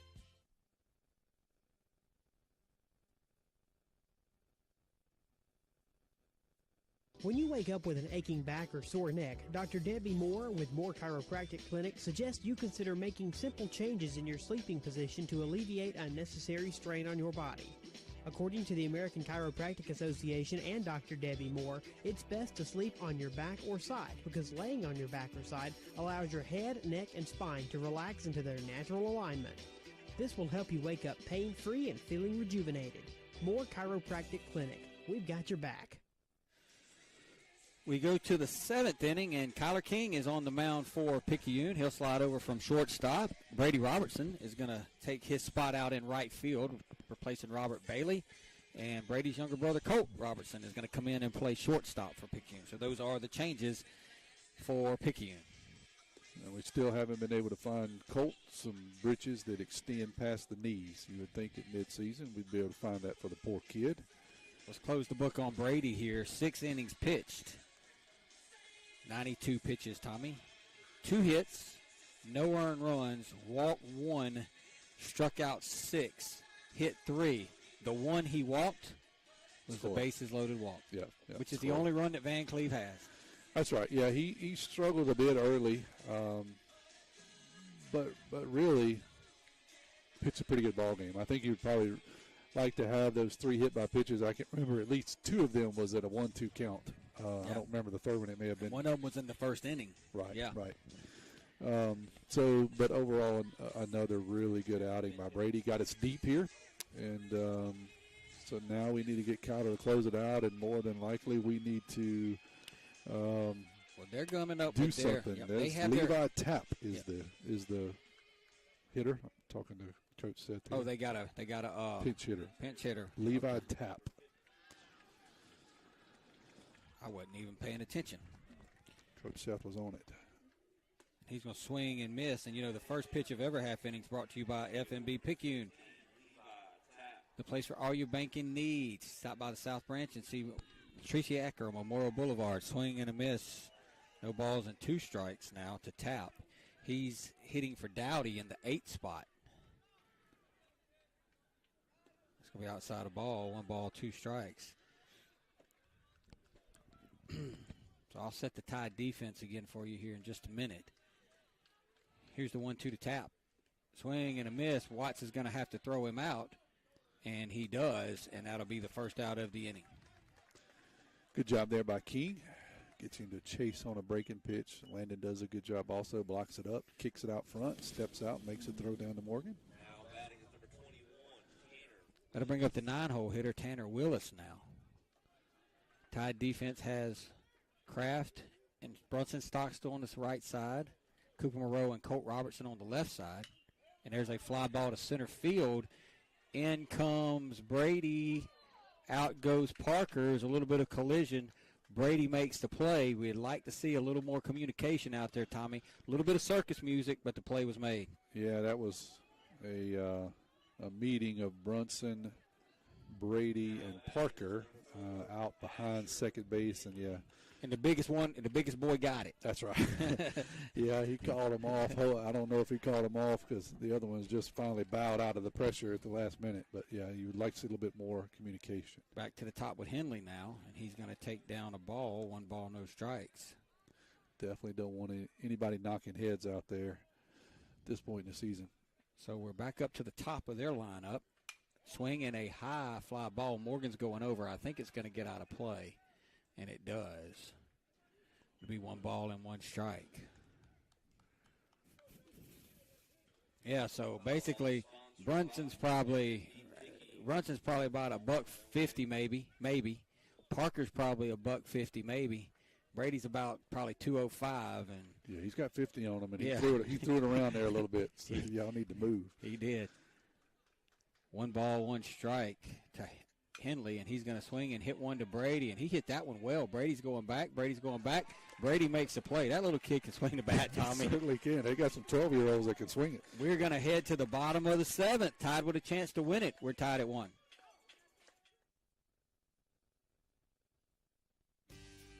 First Place Express Car Wash in Picayune would like to say a huge thank you to their loyal customers. First Place Express Car Wash is happy to serve their local community with 2 locations, Highway 11 North just past Coast Electric, and on Highway 43 South just a quarter-mile east of I-59 at Exit 4. First Place Express Car Wash is locally owned and operated. You know they'll treat you right. Choose from any one of their car washes. Sign up for their monthly wash club starting as low as $20.99. Why do it yourself when you can let First Place Express Car Wash do it for you? Are you or someone you know looking to take your education to the next level? Pearl River Community College can help. Whether you're looking for a true college experience or you want to jumpstart your career, Pearl River has you covered. PRCC strives to remain affordable and accessible to help you regardless of where you are on life's journey. With face-to-face, hybrid, and online courses, Pearl River meets you where you are. Visit prcc.edu/admissions or call 601-403-1000 to rise with the river.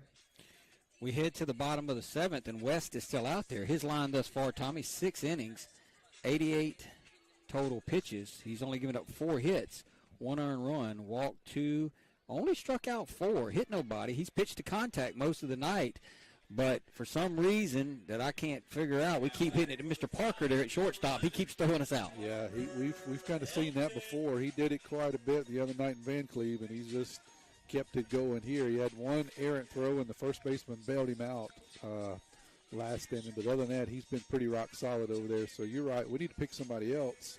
Well, and this has got to be at least the 3rd inning where we've had 9-1-2 starting. Yeah, 9-1-2 starting it up here, and this could be our best. You know, this is what we want. That's right. Let's see if Parker can find a way to get on here, and he's going to take upstairs a ball. 1 ball, no strikes. We just need 1. Yeah, just need a base runner now at this point. Just need to get somebody on a bag. Here's the 1-0 to Parker. Swinging a foul straight back. 1 ball, 1 strike. And I just keep thinking somebody's going to hit the ball hard. And I thought about it. You know, Parker hit the ball hard. Cooper hit that ball pretty hard into the left center field gap there that allowed Kyler to go from first to third. So we have hit a couple of balls hard off. But for the most part, it's just been soft contact. That's going to stay up a ball. 2 balls, 1 strike. This becomes a big pitch in the game, Tommy. If Parker could figure out a way to get on here. Yeah, you really like your chances if you can get him on with Kyler coming up. Here's a 2-1 to Parker. Swing and a foul. 2 balls and 2 strikes. Parker's 1 for 2 on the night. Kyler waits on deck. You figured for sure, even if this game goes beyond the 7th, this will be it for West. You would think. Going to be a foul up by Coach Nicholson. It'll stay 2-2 to Helton. Just trying to find a way on. Coach Walt Fagan coaching at first base. Coach Nicholson's over at third. Here's the 2-2 to Helton. Swing and a miss. That'll be the first out of the inning. Got fooled on a pretty good breaking pitch there.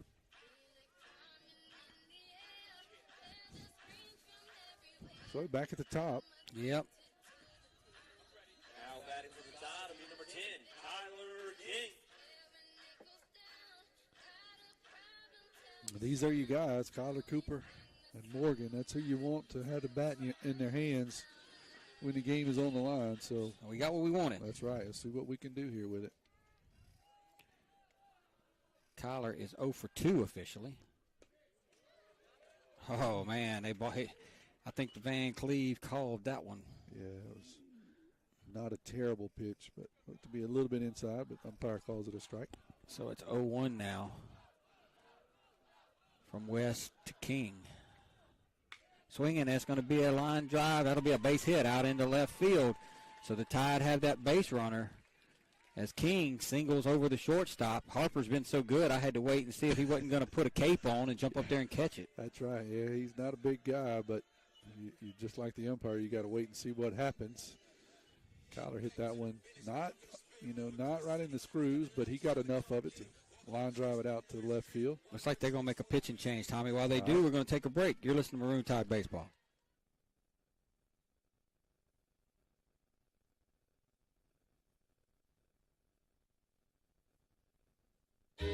You can say goodbye to the guesswork. We make it easy as 1, 2, 3.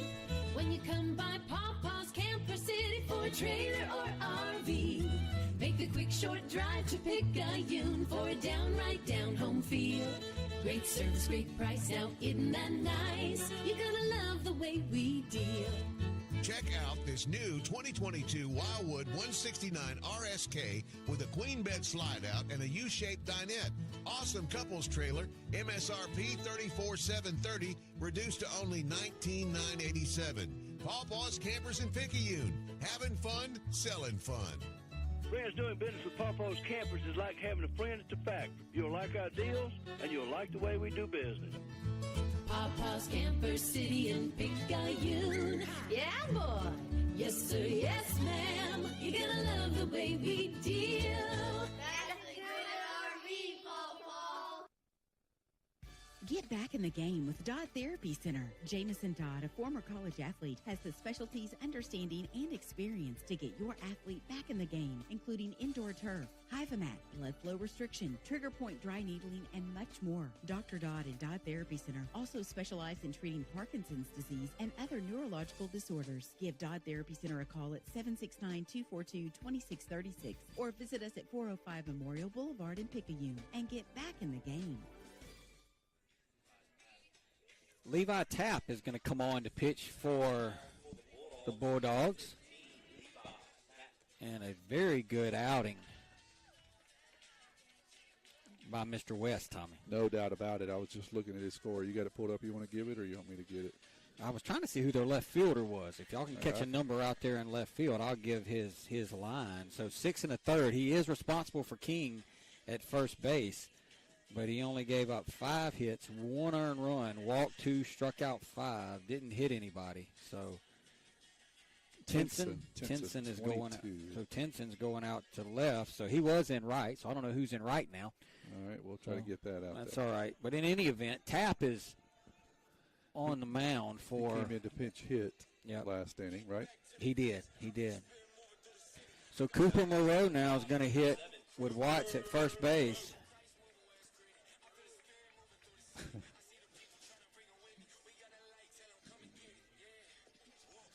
All right, Cooper. Let's end this thing, buddy. Cooper Moreau going to step in. He is 1 for 3. All right, this is a good chance to put this one to bed. The question is, will King go? And they're going to throw over, not back. One thing about Levi Tapp, Tommy, he's pretty much all knees and elbows, man. Yeah, he's a big kid. Was he a junior? Is that what I saw? What number is he? Tapp 15 is a junior. Yeah, he's a tall kid. Probably could use a sandwich or two. Yeah, he's hungry. I can guarantee you right now he's hungry. He's going to throw back over. Kyler's back in, so they're worried about Kyler. I would be too. Yeah. I just don't think you go right away. I think you give Cooper a chance to get a favorable count. That's what I would say. But I would agree. And the one thing that is doing by playing over there creates a big hole on the right side. Oh, swing and a foul. I thought that ball got the catcher. It sounded like it got somebody. Yeah, I don't know if almost like Cooper got catcher's interference there, but no sign. So just a strike. Tell you what, they like to work that outside corner. They do. They're going to set up. They're going to set up off the corner. Right. Now Cooper made a pay last at bat. He took that pitch over shortstop's head, so he may have to do it again. You're right. They're living out there on him.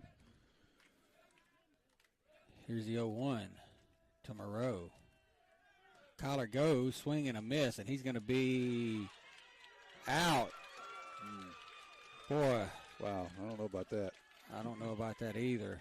I know it's big for the Maroon Tide because that was a hit and run. Ball was up. Cooper couldn't get a piece of it. And it was bang, bang at second. Umpire says he is done. Yeah. I didn't think that throw had a chance when he threw it. I didn't either. He kind of bounced it down there and thought it was no chance at all. But I'm showing 0-2. That's what I got, 0-2. Yeah, no balls, 2 strikes to Moreau. 0-2. And that's going to be outside the ball. Well, Cooper just going to have to hit a solo home run. That's right. He's not going to get credit for those 2 RBIs. It'll be a 1. I'm showing 1 ball and 2 strikes, Coach Hayden. Yeah, 1, 2. 1, 2. Now the coaches are confused. They want to. I know Cooper swung at 2 pitches. Yeah. See if he'll give us a sign here. Well, I think Coach Hayden might be right here.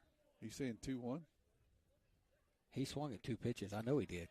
Moreau swung at the first 2 pitches. He did. That's what the Vancleave umpires are saying. But they're not going to win the battle. So let me fix my count here. He said 2-1. Yeah, I mean. Now the Vancleave coach is going to say, hey, we need to talk about this again. Yeah, remember the first one was swung and it hit. The first one he swung and we thought it hit somebody, remember? Yeah, And then the second one he swung at and Kyler got thrown out. Right. Now he changes to 1 and 2. Yeah. Now he changes to 1. Okay. Now that's the right count. It is. That's the right count. It is. Interesting that he did not ask his partner for the count at all there. Usually umpires would, go down to his partner if there's a question and say, what do you have? He didn't.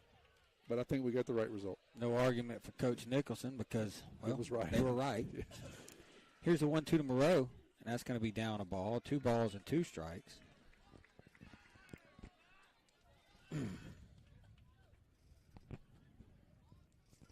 Cooper just trying to get on base to give Morgan a chance.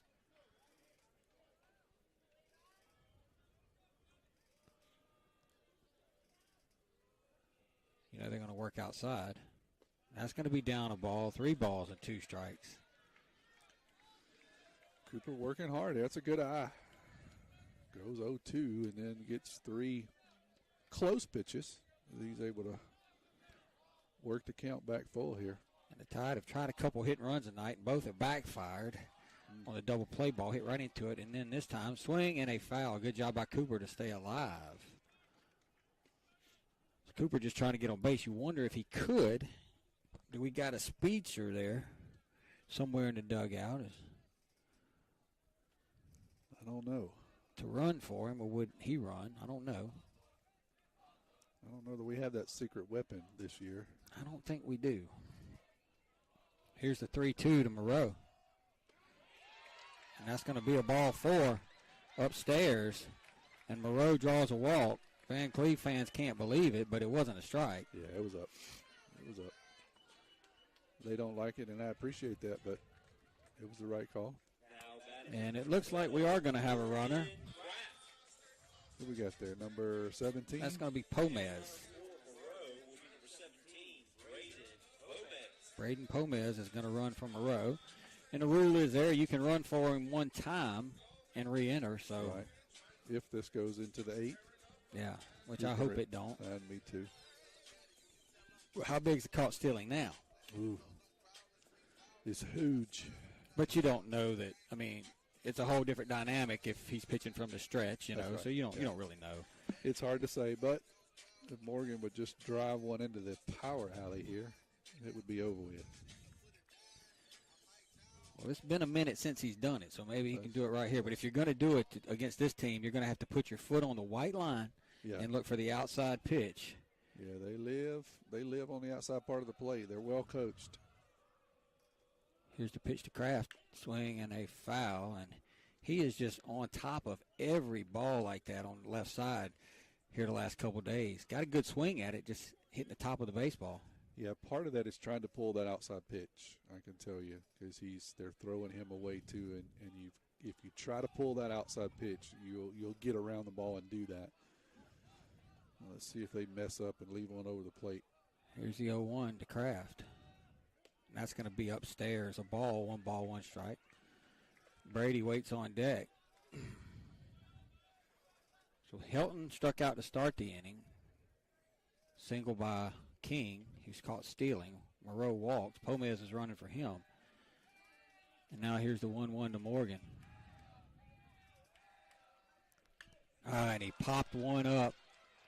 Got a breaking ball and just popped it up on the infield. We'll go to the 8th. Tied at 1.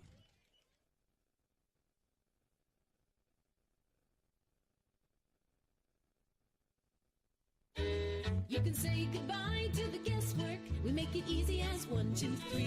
Check out this new 2022 Wildwood 169 RSK with a queen bed slide out and a U-shaped dinette. Awesome couples trailer, MSRP $34,730, reduced to only $19,987. Pawpaw's Campers in Picayune. Having fun, selling fun. You're gonna love the way we deal. That's a good RV, Paw. Haley Hayes, Regional Director of Pharmacy Services, Highland Community Hospital. The flu is a potentially serious disease that can lead to hospitalizations and even death. The best way to protect yourself from the flu is by getting your flu vaccine. Flu vaccines are recommended for everyone ages 6 months and older, and you can get one at your doctor's office and at many local retail pharmacies. Highland Community Hospital, here when you need us most. We'll go to the 8th. We are tied at 1. Kyler King is back out there on the mound. Same defensive alignment for Picayune. Want to remind everybody that the FM first pitch of every half inning brought to you by FMB Picayune, your hometown bank, where the customer is always first. Go by and see Chantel Thady at the West Canal branch for all your banking needs. Well, we got a little bonus ball here tonight, Tim. I'd like to see the Tide get out of it right there, but we didn't, so we got to bear down here. The good news is Kyler looks like he's okay. He pitched pretty well that last inning, so I think the hand injury is minimal at best. He's back out there. And where are we at in their lineup? I've lost count. We should be at Mr. Hunter Parker, who is their two-hole hitter, okay. Number 10. Number 3 is standing. Oh, no, I see the other guy. Yeah, okay. Sorry. Yeah. No. Hunter Parker. No, we got a pinch hitter. Is that Parker, 10? Yeah, that's 10. That's Hunter Parker. All right. I thought Parker was the left-hander. My bad. No.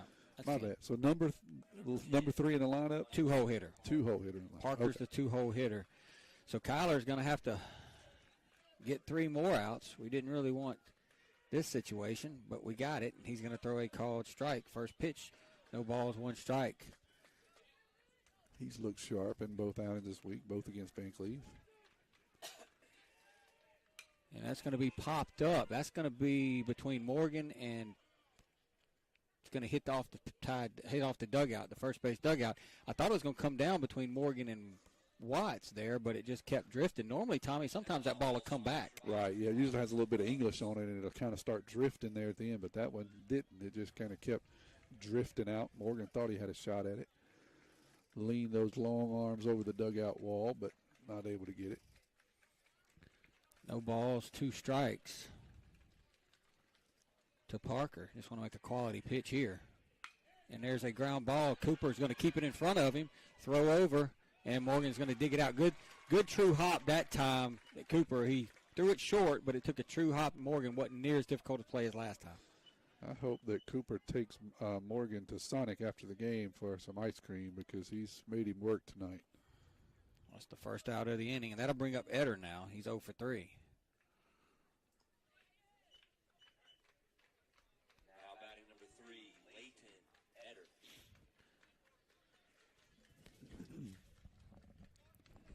Picayune this week, Tommy, this is their 3rd game. They scored 4 runs on Monday night. They scored 3 runs Tuesday night.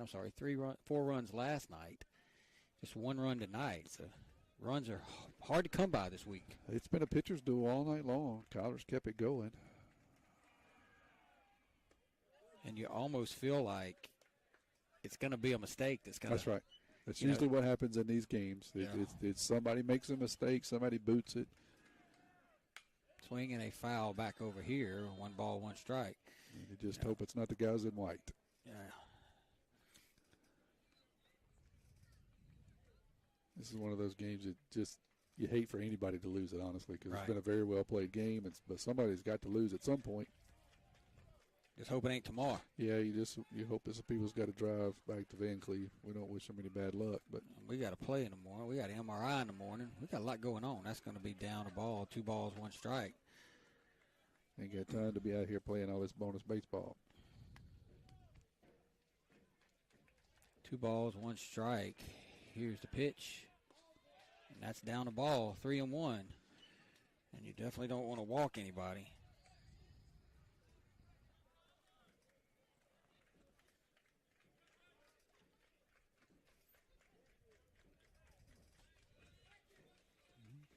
Big pitch here. You got to figure Etter's probably taken. 3-1. And that's going to be a walk. So Kyler got ahead of him and then threw 4 straight out of the strike zone. Yeah, they weren't really close either. No, they weren't. They weren't. So that's going to bring up Harper now.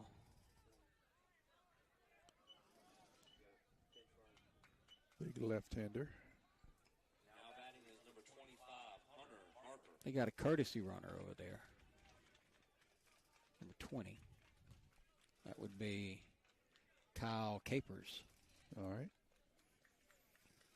So now we got a base runner to deal with, and they're going to throw over. And I wouldn't do anything other than that if I was Kyler. If you're going to try to pick somebody off, don't do your best move and throw it down into right field. Yeah, you know. You got somebody standing on third with 1 out. Yeah, let's just take care of this guy at the plate.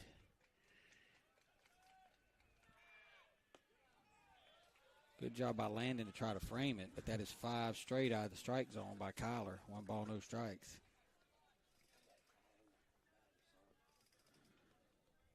Alan Hickman down there. He must be lost. You show up? Oh, I see him down there. He's confused with a sweatshirt and shorts. That's the good thing about this time of year. Yeah. And I like that. I like to wear shorts when it's cool and sweatshirts. I got to admit, I kind of like that look. Not on Allen, but on me. 1-0 pitch, and that's going to be a called strike. 1 ball, 1 strike.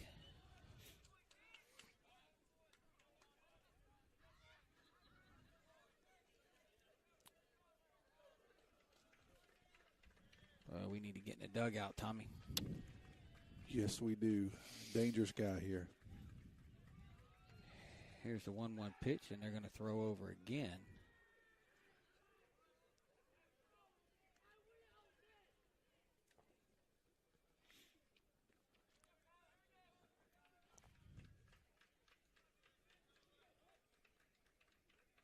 Kyler comes set. He's going to bring the 1-1 to Harper. That's upstairs a ball, and Watts throws behind him. Which makes you cringe. Cringe. Yeah. Oh, Kyler's kind of lost his control a little bit here, Tommy. Yeah, he's struggling a bit. That's 6 out of 7 out of the zone.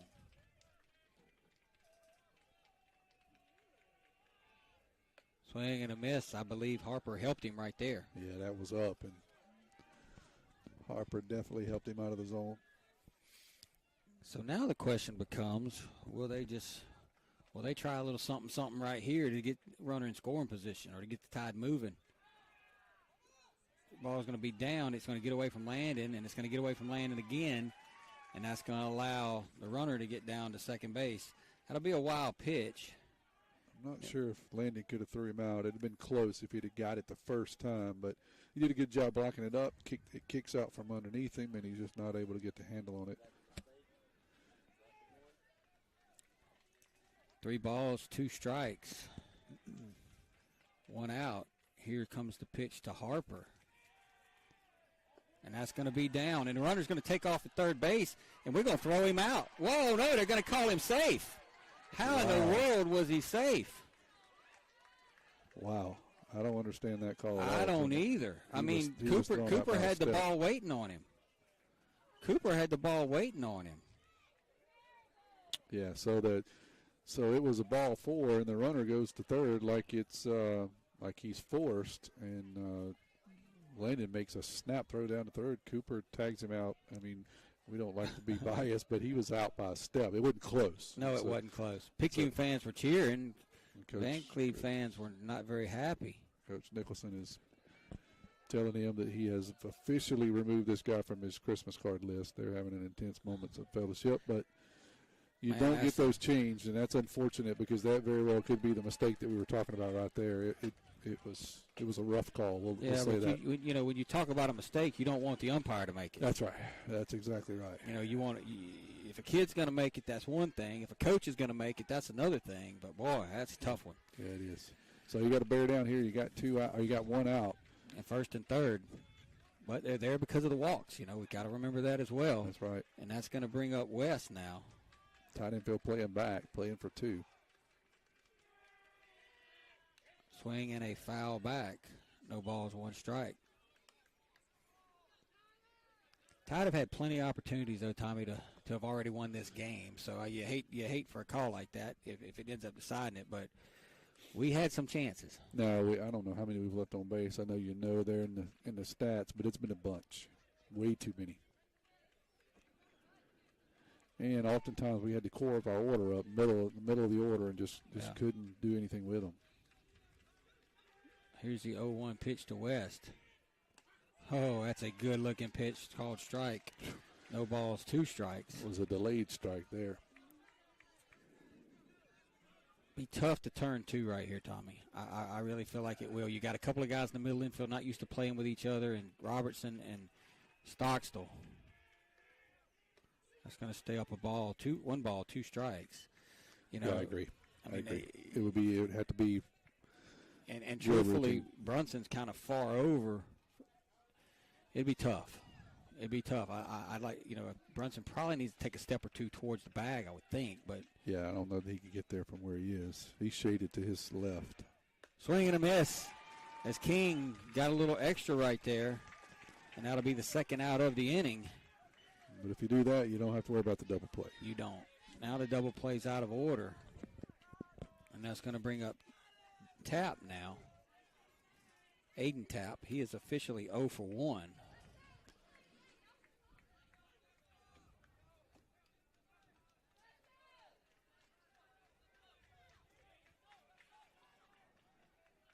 Here's King's pitch to Tapp. That's going to be a called strike. No balls, 1 strike.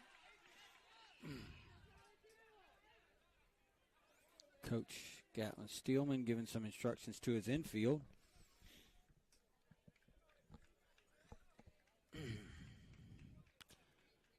Here's the 0-1.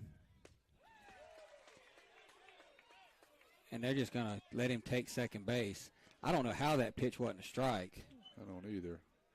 So but the runner at first does the old fall down, go into second, trying to draw a throw. Landon wisely doesn't throw because this kid on third can move. That's defensive indifference. So now it's 1-1, though. I don't know how that pitch wasn't a strike. There's a ground ball up the middle. Colt Robertson is going to get by Colt, and then it's going to get by Helton, and it's going to roll for a while. 2 runs are going to score, and that'll be a single off the bat of Tapp. And it'll be an error on Helton that'll allow Tapp to get to second base.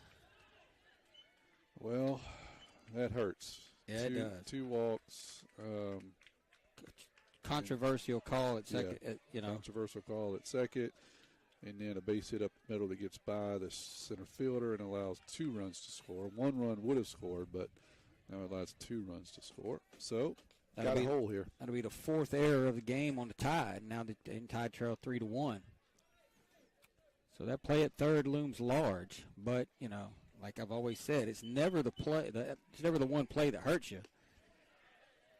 It's the things that happen in front of it. That's right. There's a ball, 1 ball, no strikes. So give it to Vancleave. They were able to do something we were unable to do. They come up with a big hit in a big spot. We've had some chances that we wouldn't be in the 8th inning here, so you got to give them credit. Here's the 1-0. Swing and a miss.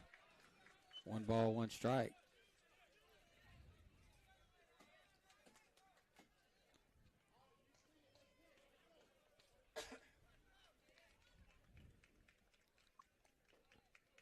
King comes set.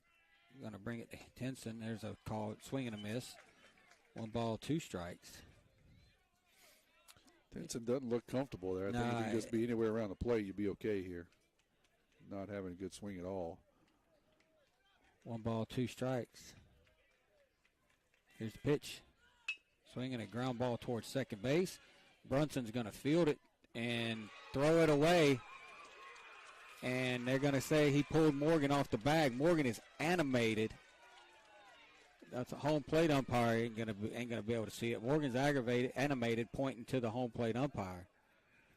Yeah, he's asking for an appeal. Morgan doesn't get too animated like that, so you got to believe he knows that his foot was on the bag. They're going to say that the second base umpire said he was off the bag. Morgan immediately asked for an appeal, which is the right call. That's the right thing for Morgan to do. We'll see if first base or the home plate umpire can see that. If it holds steady, it'll be an error on Stockstill, unless we can get an overturn here.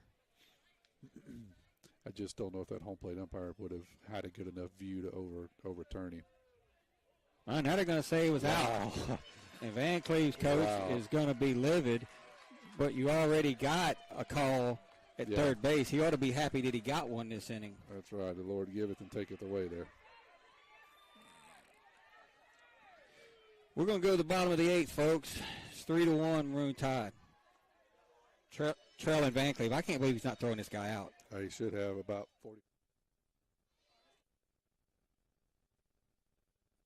Craving a breakfast toaster or French toast sticks? Make it a meal and step up your breakfast with tots and a cold beverage. Sonic Drive-In has the perfect portable breakfast, and it's the perfect way to start your day. And at Sonic Drive-In in Picayune, you can stop by anytime because breakfast is served all day. Sonic Drive-In of Picayune on Highway 11 just north of Highway 43 North. Start your day Sonic style with happy eating at its best. That's what you get at Sonic Drive-In of Picayune. Destination delicious.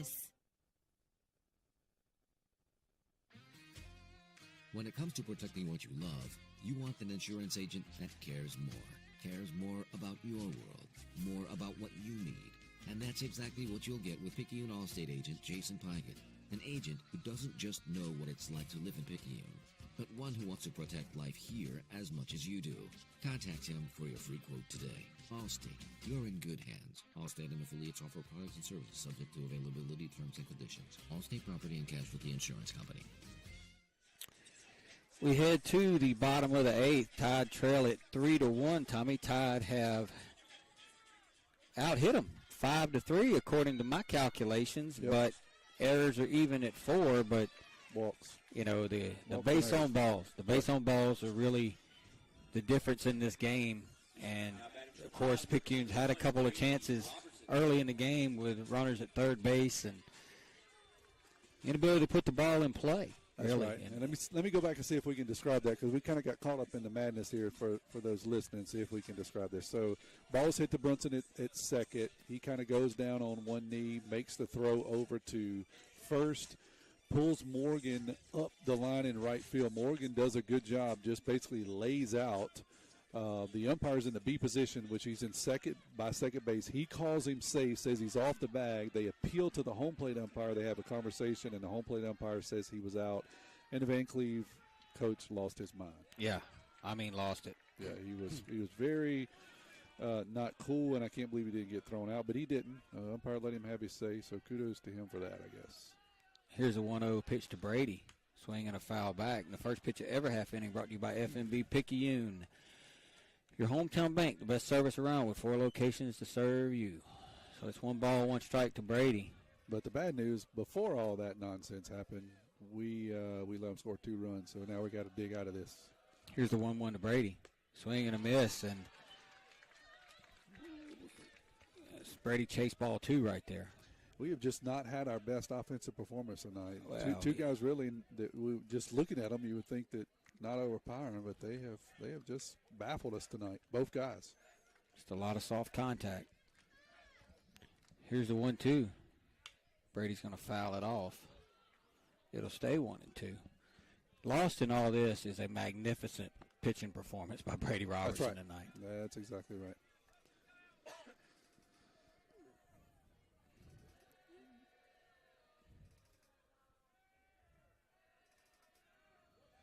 Here's the 1-2. Brady's going to swing and pop one up over the left side, and the third baseman's going to go out and make the play in foul territory, and that'll be the first out of the inning. Well, I'm going to be honest with you, man. We really miss Jamie Lumpkin. I mean, not having Jamie in this lineup changes a lot of things.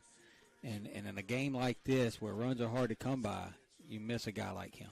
You do, and that's not taking anything away from Stockstill because Stockstill's played outstanding. Oh, no, he has. But you missed that spark. I would agree.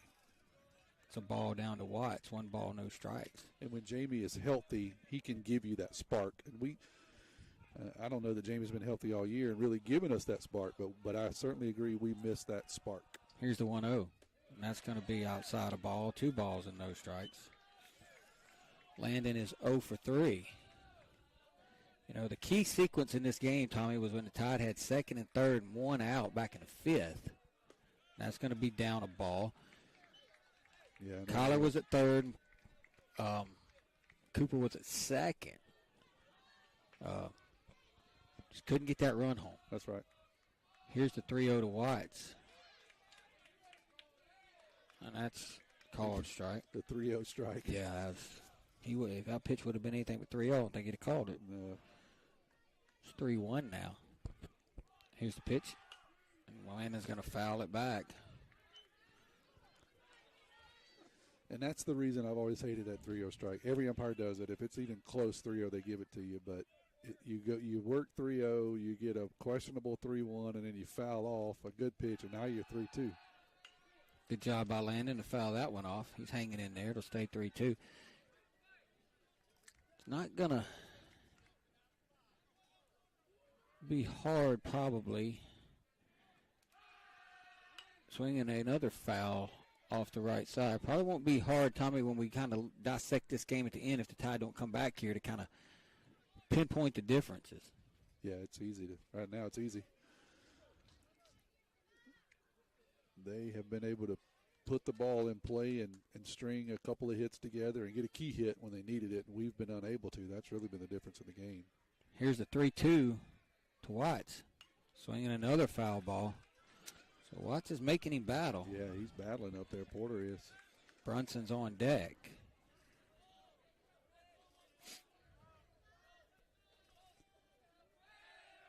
Here's the pitch. And Landon hits one 470 feet up in the air, Tommy. Yeah. And it's a circus out there, and it's going to fall.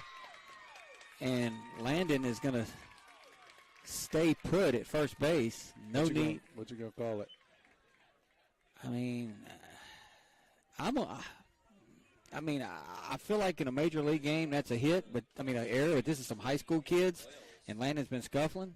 So I'm with you. I'm gonna give him a hit there. I can take that. Yeah, that was. You literally heard the circus music. We talked about this shortstop. It's a hit. Talk about this shortstop and the play he's done, but he just never got a beat on that one. He was back and forth like a nervous cat, and just couldn't get under it.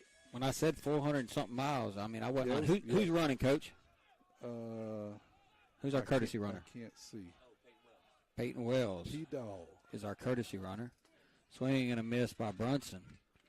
So Peyton Wells is going to run for the Tide. Yeah, so we got a break. Now we got to do something with it. Brunson's put the ball in play, I believe, all 3 times tonight. Tanner Busby waits on deck. Here's the 0-1. And he's going to hit one that's going to be caught by the first baseman. Just a little nubber, and the first baseman made the catch. And that'll be the second out of the inning.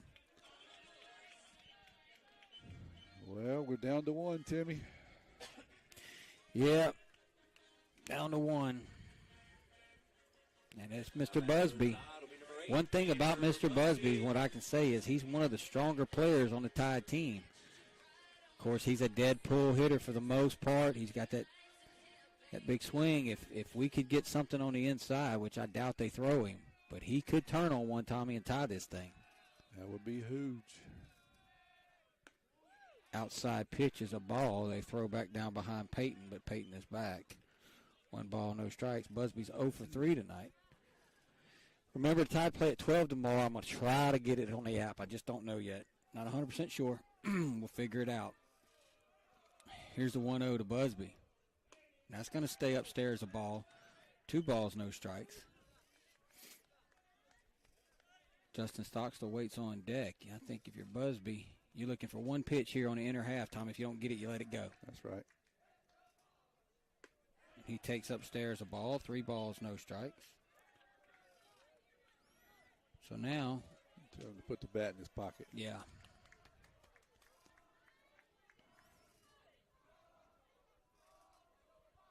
Here's the 3-0. And that's going to be a call, ball 4, and Busby will be down at first base. Vancleave Nation is unhappy that he didn't get the 3-0 strike. So Justin Stockstill is going to hit now. You know, I kind of laughed at Vancleave folks. I mean, they're all over the umpire, but they forget that play at third base. That's right. Yeah. Which is, right up until this point, the biggest call in this game. Now, I'm not going to sit here and say that's why the Tide lost, because we're hitting in the bottom of the 8th inning, and we have 1 run on the board. That's right. Yeah, we have definitely had our chances. The umpire did not take the game. We hate to see a bad call, and it was an obvious bad call. You know, I don't think it was nefarious. You just miss a call. It's human. Yeah, it's a miss a call. It's human. You hate it. But I just don't see how he missed it where he was sitting. Yeah, he should have been in position. I can understand the one at first, maybe, but that one he was in position. But as you said, we really shouldn't have been in this situation. We should have finished this game a while ago. All the runners we've left on base. That 5th inning was huge, and we keep going back to it. But that was the. What are we doing now? Coach Nicholson's asking for time. He's going to run for Busby. Yeah, but it looks like it's going to be Robert Bailey. Robert Bailey is going to run for Tanner.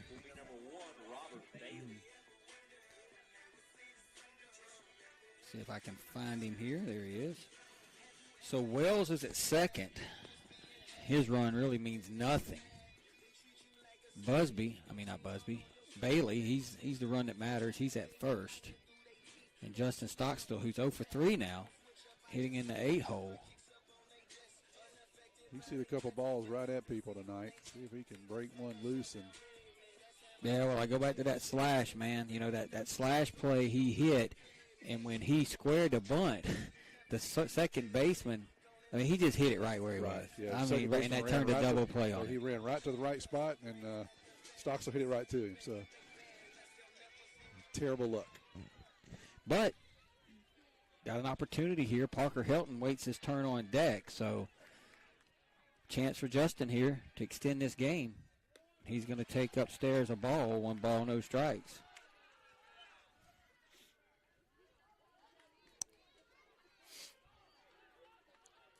Vancleave folks ain't happy, but that wasn't a strike.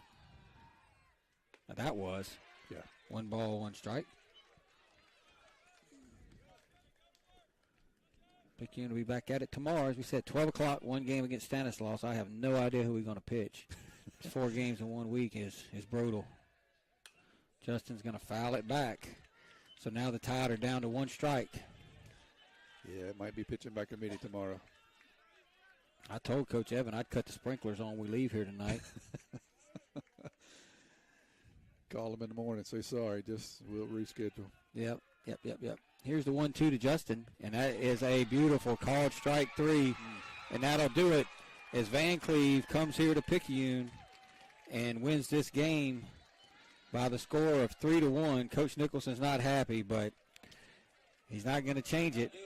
We'll be back, Tommy. We'll have the player of the game, and we'll wrap this one up. You listen to Maroon Tide Baseball.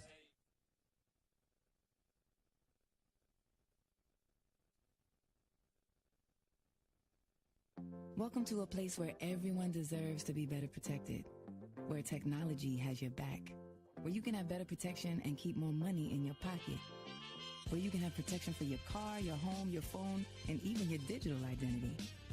You're in good hands with Allstate. Jason Pyatt has offices in Poplarville and Picayune. Make sure you have the right coverage. Give the Pyatt Agency a call today. 601-798-7005. Allstate and affiliates offer products and services subject to availability, terms, and conditions.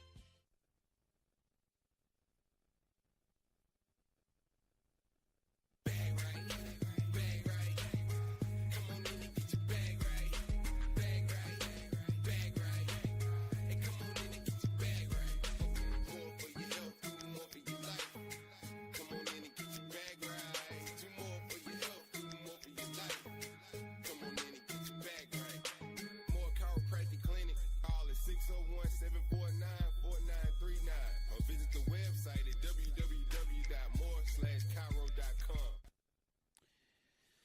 Tommy, the Tide drop a heartbreaker here tonight at home against Vancleave by the score of 3-1.